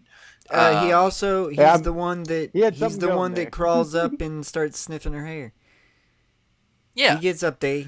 That was the yeah, sexual release right there. He's got the foreplay going. See that it's little teasing, and it goes in for the action. Hmm. yeah. But yeah, and then this scene is brought to a jarring halt with the scene that I believe both of you would like me to get to, which is the scene in which she opens her door and it is a man and two young boys. We find out that this guy is a father of these two boys, and he tells Bella they need information. They need to know about sexual education. And so it kind of starts off like they're standing up. He's like, you could do this, you could do this. Like, she might start rubbing you here, and you rub her in these areas, and like there's breast play, over the pants Hey, stuff. starfish. Remember when I said you didn't have to go into excessive detail I don't know what you want. about the scene? We're at the scene. We can talk about the scene. We don't have to explain the scene, though. We know what's. We get the gist of it. Bella All while is they're forced. Okay, all you while got they're it. awkwardly You got it. Bella they're is awkwardly, forced to riding have coitus in front of children. That is the scene we are talking about. This is when For I go. education. God damn it. God damn it. This is the question mark. This is the question mark scene. We just they totally can take this out. Can they not, Spooge? Oh yeah, it wouldn't affect the movie, and yeah, I Would mean, you'd say it's unnecessary. like there's no point It's for definitely this. shocking. It definitely elicited a reaction. That's for Yeah, sure. I It's hard mean, to say. to be honest, if you really wanted the shocking reaction, you did it with the priest. You did it with the priest. Yeah, I was shocked when I saw the priest. It's like, oh, he didn't want a little boy, huh? That's He's shocking. breaking the mold.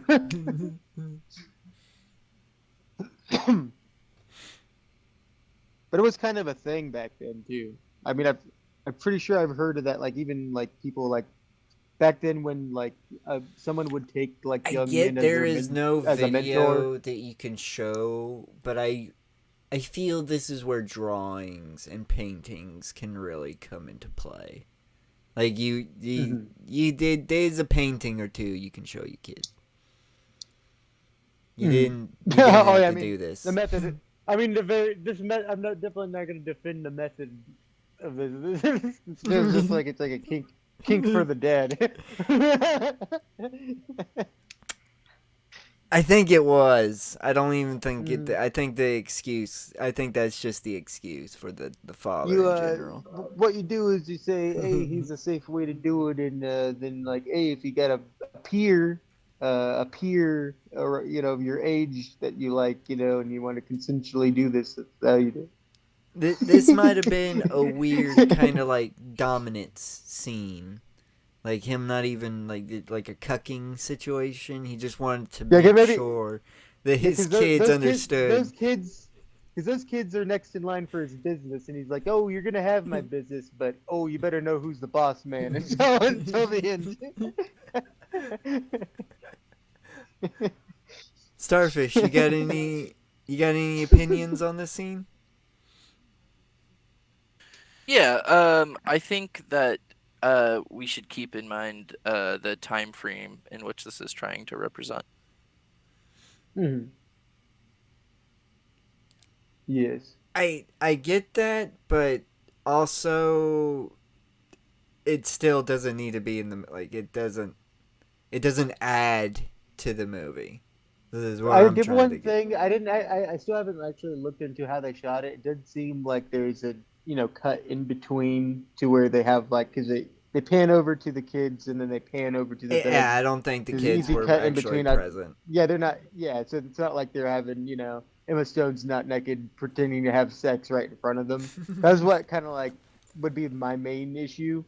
Um, but it was definitely uncomfortable. I mean, I kind of been a little less offended as I think about it, but still, I mean, it was definitely an uncomfortable scene. And honestly, just I feel like I could show more people this if that scene wasn't in it.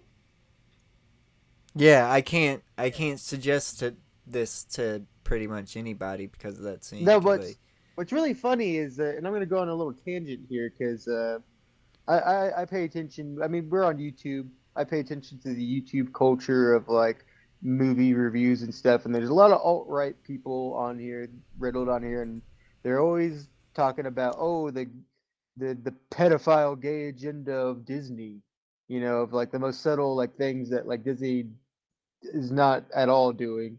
Um, and but then like they never like I feel like someone an idiot like that would I feel like would watch this and they'd be like, oh, they would find an agenda in this, but they didn't watch this. And I feel like the only reason why this movie isn't like people aren't mad about it is because those types of stupid people only watch like Marvel and Disney type of films because they're dead in the head. I just wanted to share that. If any of Nice. that made sense. Yeah. that made perfect sense. But I was surprised because this scene caught me off guard. I was surprised like no one was like, "Oh, there's that scene." Yeah, it might just be that people weren't I really I that was only warned offended. about Emma Stone's breasts, and that was it. And it's probably because it was shot in an ethnical way. It wasn't like there was a very Mhm. questionable, Yeah, but and still and to ex- yeah, it's children put in a softcore porn scene in my opinion, and that's what I don't like about it. and It's just, also they to don't need to defend be there. maybe and also to defend our reactions too. It's hard to separate like that type of mindset with like movies with Hollywood with how Hollywood is. So there's always a worry of like were kids victimized in this, or like That, and you I never just know want to with the put it like culture of this: Hollywood. I don't want my child in that room. That I don't want my child in that room. So I'm not gonna put that on any child. uh, Parents of child actors don't give a fuck. We learned that with oh God, I wish I could remember his name. Nathan for you. With his experiment that was like it was like a Houdini thing that he had to break out of, or it would or this machine would like take off his pants in front of a bunch of kids. Oh, that. And Oh. basically he explained in like he had a whole segment like clowning on the parents who got like the child actors for it, and he was like explaining like and you know even though I'm pretty sure I'm going to get out of this, that there is a chance that I may expose myself to your children. And they're like, oh yeah. Oh man. Hmm. But yeah. That's pretty much. We I guess we Starfish. Have you Does that seem? Yeah, yeah. Have you given up Anything everything you else to can on add? that scene? Yeah, you got it. Hmm. So we can move on. Waiting for you, Starfish. Oh, you gotta make cues. You gotta be clear with the cues here. Um, yeah. So after that, she learns a whole bunch. Really is becoming her own person. She's going to school. Um, she and Toinette at some point like stumble into like a room like in the school that they're attending, and it's like a surgery opera room, and so she actually like smells the formaldehyde and she's just all like, oh, this is so comforting to me, and like Toinette's kind of freaked out about it. Oh, she um apparently that's where Bella goes when she gets homesick. Is she goes and she looks at the autopsy displays. Hmm. yeah. Yes. um Godwin, back with Godwin and Matt. Well, actually, before that, Duncan shows up a couple times through her being at the brothel and like tries to get her to come back to him, and it never works. Um, straight up, one of my favorite scenes of the film is when when Duncan is like calling them the W slur for women, and both of them who You are can say studying whore. socialism. You can Okay. say whore. It's fine. Um, okay. And so they go, we're seizing we are our own means of production, and I loved that so much. It was so tight and well done, and like I definitely chortled at that one. I straight up chortled. That's what I did in real life. That's amazing. Hopping back with Max and Godwin, Godwin uh, thinks that he's getting sick and asks Max to open him up, check him out, and not only is there like a lump that Godwin needs to remove, like a cancerous lump, but there is like all these tiny polyps and stuff, and Godwin basically tells Max like, "Oh yeah, I'm gonna die now. Like it's spread." So there's no real sense in like cutting this lump out because it's already spreading. So um, And um, after that, Godwin basically tells Max that like he has to find Bella, and so Max sets out on a journey, finds Duncan who has been institutionalized, and gets the information out of Duncan as to where Bella is. Um, and also, uh, somehow Duncan is no longer becomes institutionalized, although we don't see that. Um, and Bella makes her way back to London, where she reconciles with Godwin. And I felt like it was such a brilliant uh, reconciliation. I guess I was trying to think of a better word because I just said that one, but um, they meet back again, and it's like it's such the like educated like worldly child like returning to the parent who has like not moved and just like stayed in the same place while they were gone. Um, and she ends up going on a couple walks and stuff, and decides that yeah, she does want to marry Max. Um, and they talk about it, and Max is basically like, well, I mean, it's your body to do with what you want. Like, I don't like, I mean, that's fine that you did all of this brothel work, but as long as you're clean, like it should be fine. Like, um so they get everything all set up and stuff, and it made me really sad because like Godwin, who's like very sick, Bella realizes how sick Godwin is. He takes a lot of legal in Victorian era drugs, just so Hey, he can like walk and in the state of Oregon, it's legal to have all the substance he had up to a gram. oh, nice, Oregon. Yeah. cool. Um, but He anyways, did like he's like heroin and I think was it methamphetamine it was and methamphetamine. cocaine. I want to say morphine as That well. that good old fashioned cocaine, baby. That pure shit. Oh, that's because he was partial to it. That wasn't even No, for yeah. medical purpose. He I didn't just even wanna need say it. He just likes you- it. Nah, he needed it. Going back to the parties. Yeah, see, man, I want to blow bubbles like him, like I said. Yeah. Blow lines. And so they're about to get married and stuff, and who busts in? We don't know, but they go, haven't you gotten to the part where if anyone objects to this union, or are you not doing, there's the church not do that anymore? And then like They were he's way like, don't you past that remember part. me? Don't you They were. remember me? Yeah, I know they were. But they were like, don't you remember me, Victoria? And like directed towards Bella, and like, no, of course she doesn't remember this like random dude. It And was then we learned the whole story from him. It was a General Alfie Blessington. Alfred. It played by he was the one played by Christopher Abbott. Abbott. Yeah. But yeah, he basically stops the wedding, and tells I don't remember exactly how he threatens her. He doesn't But really threaten he- her. He kind of just tells her, "You're my wife. You need to come home, Victoria."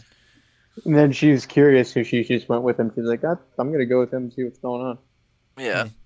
And then And he so kind of like reveals right off the bat he's like a sadistic son of a bitch. Oh yeah. yeah. He goes with her in the carriage and stuff, and just like as they're getting there, like to his manor, he's basically like, yeah, I'm pretty sure that the servants are going to start an uprising. You can never be too careful. Pulls out a gun and then like introduces Bella to these servants by like pointing his gun directly at their face. Like that's how she's introduced to them. Black. He's just mhm. having fun. It's just good old hardy haw. Isn't it fun? Look at my gun. Isn't that just funny?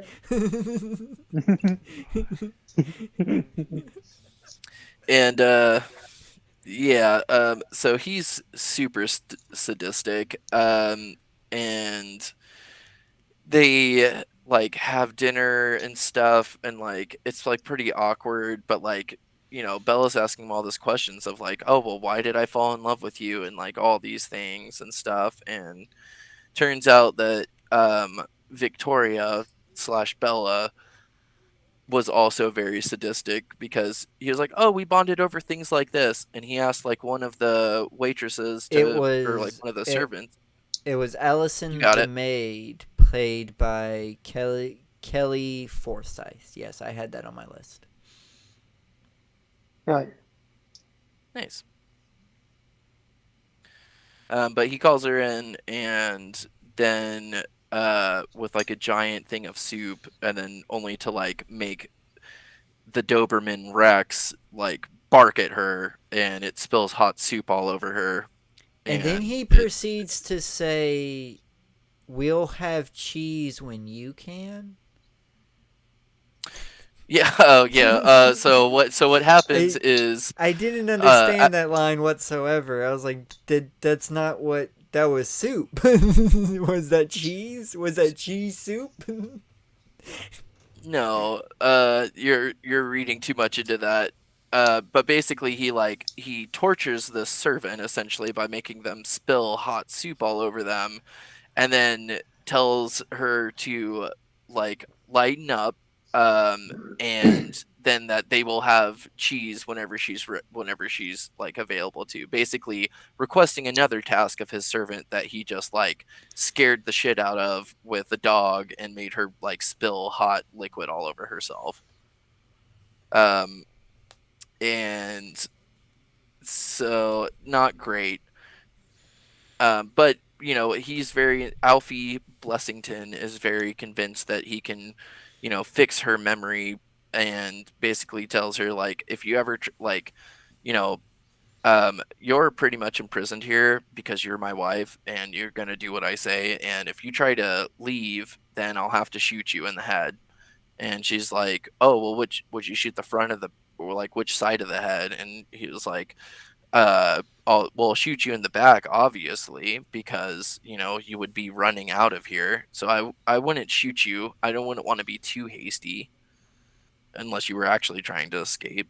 And it's just like really terrible situation. So get a short montage of her like trying to like open all the different things and stuff, and she's definitely imprisoned here. Um, Gets a quick Later little on, shot.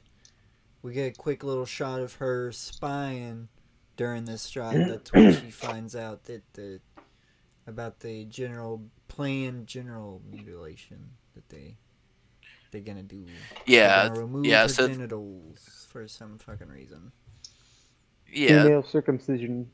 yeah, yeah.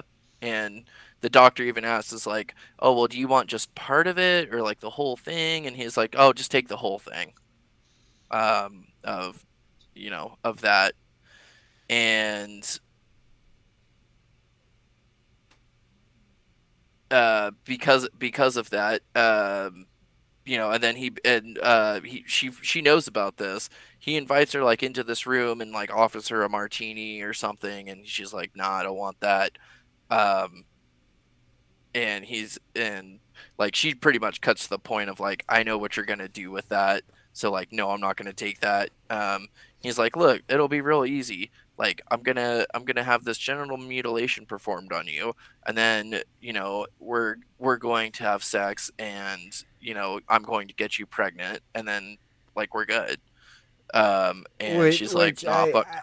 I wish I was in the room because I really want to explain to Alfie that's not gonna work. That's you get that it's not you can't take her bits away and then get her pregnant. That Oh, you can. it's Yeah, you totally can. That's exactly how that works. no. They Yeah. were planning to take all of her. The doctor said Not the ovaries. No, she you don't was she understand. was You don't understand that. Because this is no. based on She a was real planning. thing. They were planning to take everything. Nope. They didn't say the ovaries. Nope. Or Not like gonna the take out. actual Not gonna womb. take the ovaries or the uterus. He And Alfie she Yeah, can says still get take pregnant. out the whole confined it thing. Because well, the Alfie's doctor the first one says, that do you want me to the- just take the hood or the glands? and Alfie That's- says take the whole confined. Let's take the whole confined it thing out. The hood What and do the you- glans is the clitoral hood and the clitoris. Yeah, That's what and he's that's, referring don't- to that's as what he the whole says, entire the whole thing. thing. Yeah. I took it as Alfie was requesting it all go away. That's why I was like, that's not gonna really work. But No, that's not if what he I'm was wrong actually, on that, Yeah. then No, yeah. it But was just they the definitely full, made the it. full the full circumcision is what he meant. The Which the which would leave it wording so where she wouldn't be able to like have any pleasure at all during sex.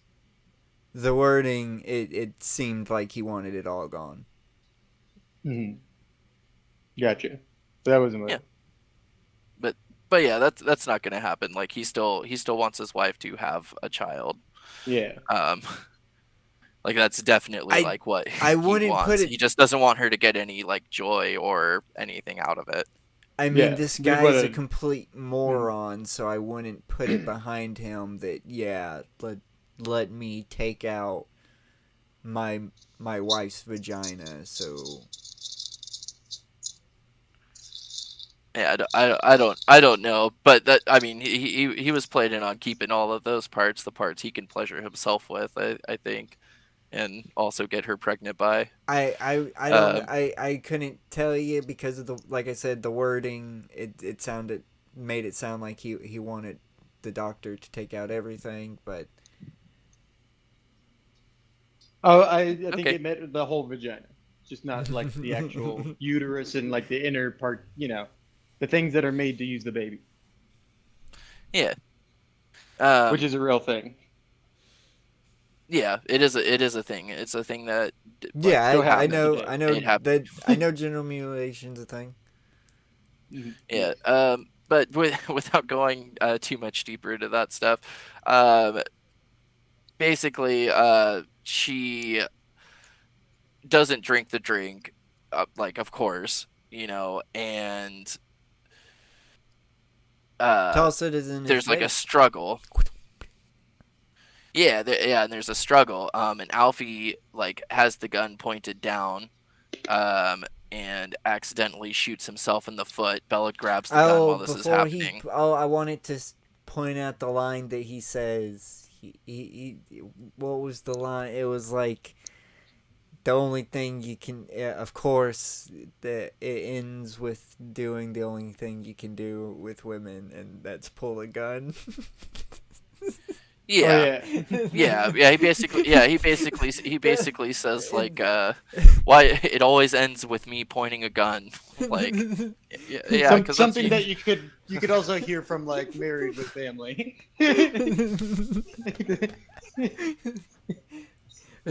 yeah, which at this point, Okay, but- following the entire story of Bella, hearing like that comedic line be dropped at this like climax of a moment becomes surreal. That's something I super want to stress about this film, is like the times where there's like the lighter side of humanity like entangled with this like very dark, tragic, horrific story is like also completely entwined in such a surreal fashion to That's black comedy like for what's you, man. going on. That's dark Yeah, it's comedy. great. Yep. So she brings him to Max and Godwin and pleads with Max to save him because he's bleeding out. I think that he might have been a those people that like can't stop bleeding, hemophilia. No, not that one. Hema something. I think it is They- hemophiliac. They Is it never hemophiliac? state anything, Yeah. but getting shot in the foot, you can sever a pretty serious artery. That's why you should always leave 5 in the chamber in your fucking revolver, because you can accidentally shoot your goddamn foot. And that Yes. can lead to, Yeah. to death. You Okay. Oh, yeah. most of the time, people just lose their foot, but it can kill you. You can't bleed out. Or from you can that lose your dick Yep. when you wear it on the front of your waist. Yep. Didn't Yep. Isn't that where We've all seen 8 Mile. Yeah, that's where Cheddar gets fucking shot. Mm-hmm. All right. Cheddar Bob. But yeah, MC Bob! What? MC Bob! Man, what are you talking about? Is that a good name? What's wrong with Cheddar Bob? I like MC Bob, right? Yeah. yeah. So isn't able to like save Max, or excuse me, save Alfie. But Bella has a better plan for Alfie. Godwin is also at this time like really rough, and so ostensibly either herself or Max performed the surgery on Alfie to save his life. And we get a nice like sweet scene with Godwin lying down, Bella laid up on one of his sides, Max on the other side, and Godwin says some pretty touching lines, and then he dies. To which we zoom out and we see the Alfie now have a goat brain, like in a human body. He's just like walking around making goat noises and eating plants. Is pretty great. And we also see that Max, Toinette, and Bella, alongside Mrs. Prim, are all like in Godwin's estate, living their happy throuple life, because Toinette and Bella were definitely romantic together, And I'm sure Max was, also romantic with Bella too. Although we never Well, quite see any true, of those things. true polyam. Well, if you wanted the thruple polyamorous fantasy, then Twinette and Maxwell are also dating.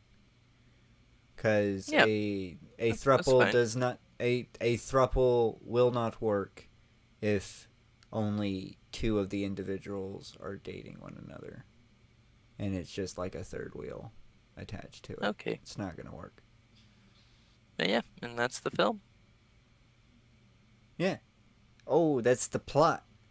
That's the plot. Yeah, There's a that's the little plot of the bit. film. We have a little more, a few more notes here that I want to give. The influences, the costumes, and the music, and then we can get into the final thoughts.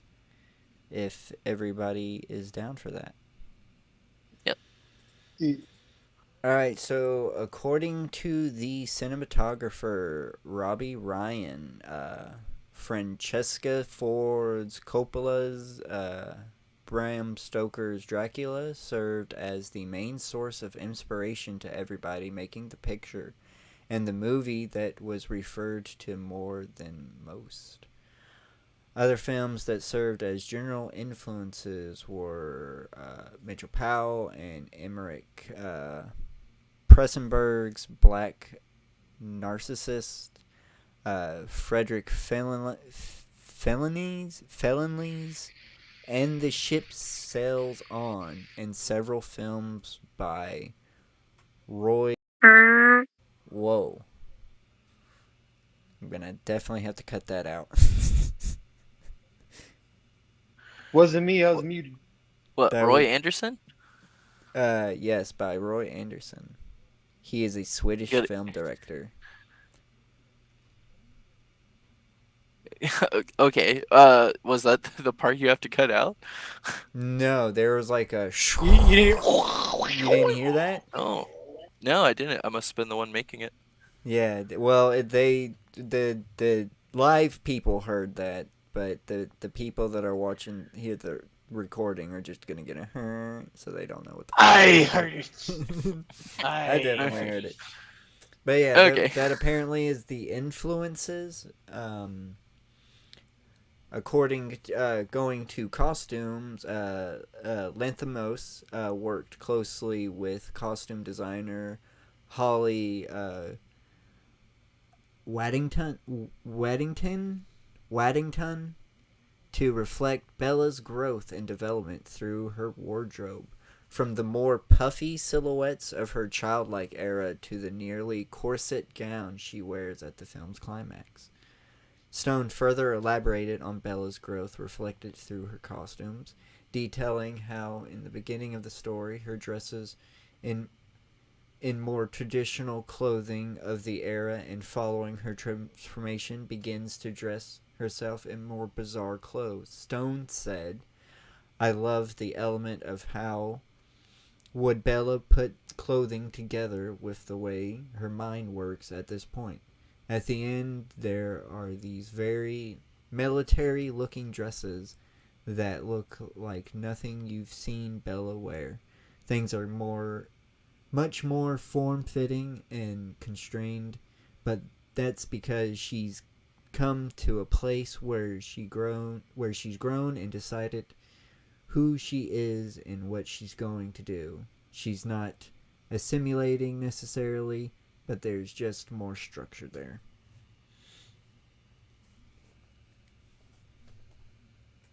Is Nice. every Yeah, that's the costumes. That was the costume note. And the final note that I want to give is about the music. This film was scored by pop musician. I'm gonna mess this up. I apologize. Jerkins Jers Fedricks. Jerskin Jerskins Fendrix. Fendricks. In his feature debut, actually. The soundtrack album was released by Melon Records in conjunction with the film's release date.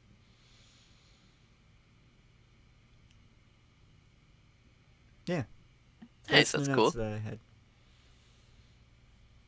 Nice. Apparently the genre is described as genre defining. It can be labeled as a sex comedy, a gothic comedy, a black comedy, an abstract comedy, and some would say steampunk. Yeah, genre defying. I would say a strong art house as well. Definitely can slap Dream art. punk. Can Dream for punk. I like that. sure slap art house on this. Yeah. But yeah, that's pretty much all the notes. That's everything I think. Do you have anything else, Starfish? No. All right, we can get into final thoughts. Is everybody ready for final thoughts? Yeah. Yeah. Who wants to go first? I kind of want to go last. Okay. I'll go first, I guess. So, um, like I mentioned at the beginning of this review, I did not realize that this was a book. Makes me super want to read the book, because I extremely loved this film. I love the Victorian style that they do. I love this like retro futurism that's also taking place like consistently in the background. It's also one of those films where like we never quite get to know much, if anything, about the actual world that she's in. Um, which is somewhat unfortunate. There was a couple things that did happen on the Duncan adventure that I would like to touch on in my final thoughts, and that's simply that Harry Astley um, shows her, and I know we already talked about it, but Harry Astley did show her the impoverished people who is making it to where these upper crust people can like just be on this like relaxing vacation, even though there's young people starving and dying on the street. um, and from the moment of like realization and self-actualization that she acquires from both Harry and Martha, she recognizes that like, oh, like everyone needs money to survive, but like we consistently like maintain a state of poverty in order to ensure that the wealthiest among us can consistently be the wealthiest among us. And she actively does things to like make that not so by going to the socialism school and learning a lot about Toinette. I also loved the romance that we didn't get too deep into, that happens in the brothel, with Toinette, because it is a like very very sweet lesbian relationship. And I did for a while think that like, oh, she was going to learn that like, you know um she actually was just like looking for a woman this whole time. And I liked the idea of that, especially for like the direction that Bella was going so far, of just like this constant like wave of like control, and conquering, that men often project even today in society, like towards the women in their lives. However, um, that's not the case. We end up with the ultra good ending where everyone's kind of got their comeuppings and stuff. I will say that this film is incredibly jarring, to people who may not have open minds or like acceptance of people different than themselves. Um, like it is such a beautiful, to me, portrayal of like growth, of like human development, like even just like your own self. Like there's parts of myself that I can see when Bella's a child, when she's starting to like get older, like mentally, like she doesn't, like her body doesn't actually age all that much, but like as her mind grows and like becomes more learned, um it's really just like so well acted and written and directed. And meanwhile, while all this like really awesome character narrative is happening, we get these like grandiose, like beautiful scenes of this like uh Smokey mentioned steampunk kind of like aesthetic happening in this Victorian era at the same time, and like it just is really really cool. And something to note here is that we start the film in black and white, and as Bella becomes like more and more like her own person, the world just gets more and more bigger and vibrant and like more involved. We start getting these like really crazy, like awesome, like sky backgrounds that happen too, where like it's definitely not like this is not taking place on Earth. Like this is taking, or if it is, it's like an alternate timeline completely. Um, and I really think they did a great job of like giving us like this really excellent setting. Um, to show that. Um, on top of that, the camera work in this film was probably like the best cinematography that I have seen like in the last like 5 or 10 years. Like every single shot is placed with purpose, every pan is important, every cutaway makes sense, every angle, and we get a lot of weird, like awesome different angles. It not only adds to the surrealism of like what's happening, but also like portrays the human experience that we're enjoying as well. Um, so for me, like I could talk about I could sing the praises of this film for a long time, but I will wrap that here with a 5 out of 5. I said I want to go lace, so this will be Spooge. Yep, Spooge. Yeah. Yeah, I'm also a 5 out of 5. It was visually stunning. Um, acting was phenomenal. Probably the best I've ever seen Mark Ruffalo, and I haven't seen him in a lot. Mainly just past like him as the Hulk. Um, and yeah, it's nice to see him in an actual like in an actual movie. Um, what else? What else? Yeah, I love the themes. Yeah, 5 out of 5. There you All right. Well, of course, I am also at a 5 out of 5.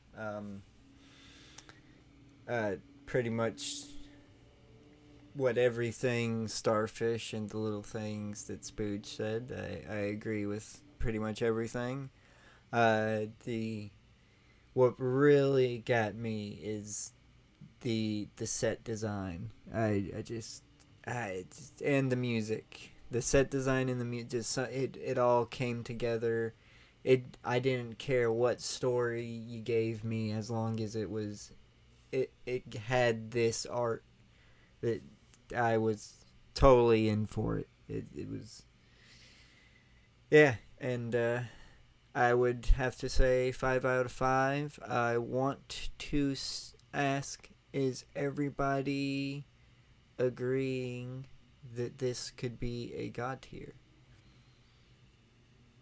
Yeah, I agree with that sentiment. I would give this film a god tier.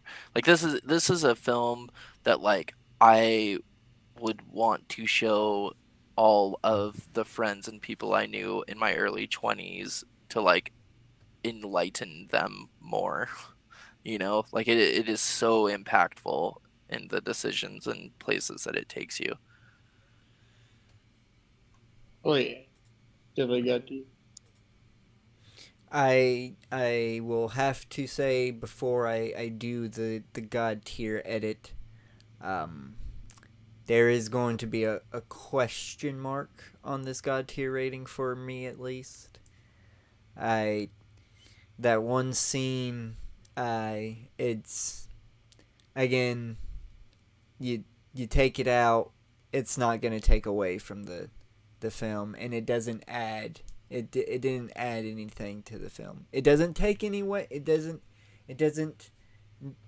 hamper the film at any point in time, but that is just the one thing about this movie that I don't like. And that because of that one thing, I gotta put that question mark.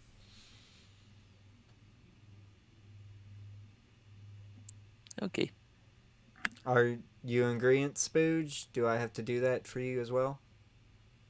Oh no, I don't think I had the question mark, but I'm in agreement. I feel like it's fine with the got to your question mark.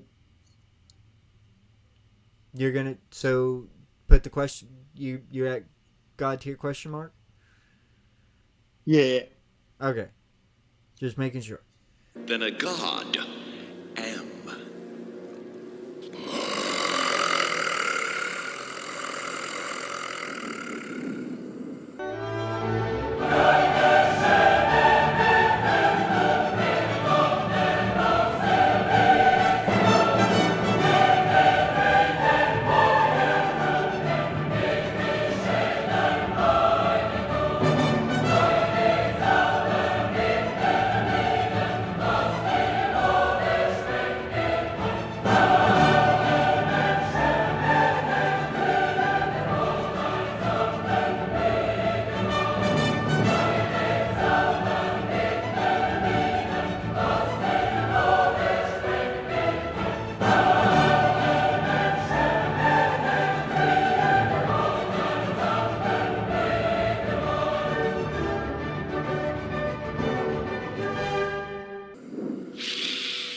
Was that over the top? I can never tell. And that's it. We done did it. This is the part where I say, can I get into the outro? Yeah. Yes. And if you've been listening this long, thank you so much. Please, if you like this video, please leave a like. Comment what you think about the movie that we reviewed, Poor Things, and what you think about our reviews. If you want to see any more, subscribe to the channel. Oh, share the video around. That helps, apparently. I am not sure. I don't get any analytics on that. But yeah, share the video. Subscribe to the channel. I know that helps. And turn on that notification bells. Do any of y'all have a sign off? Yeah, I always do. Go for it. Ready for it? Yeah. Okay. We must work. We must make money. But more than that, Bella, we must experience everything. Not just the good, but degradation, horror, sadness. This makes us whole, Bella. Makes us people of substance, not flighty, untouched children. Then we can know the world, and when we know the world is ours. I want that. Now go and fuck someone and bring me 10 francs. Yeah. Yeah. You got one, Spooge? Yeah, I would, but sometimes I just get so tired. I can't eat. I can't sleep. You know. And I have to remind everybody, cats die, music fades, but art is for keeps. And this art is definitely for keeps. You should, and also, hail Henry Sabrowski. Bye-bye. Yeah. Bravo. Bravo. Bye. Bravissimo. Alright, we did it. And I think I can end the recording in the stream, right? Yeah. They talk and talk, and yet at some point there's nothing left but to pull a gun.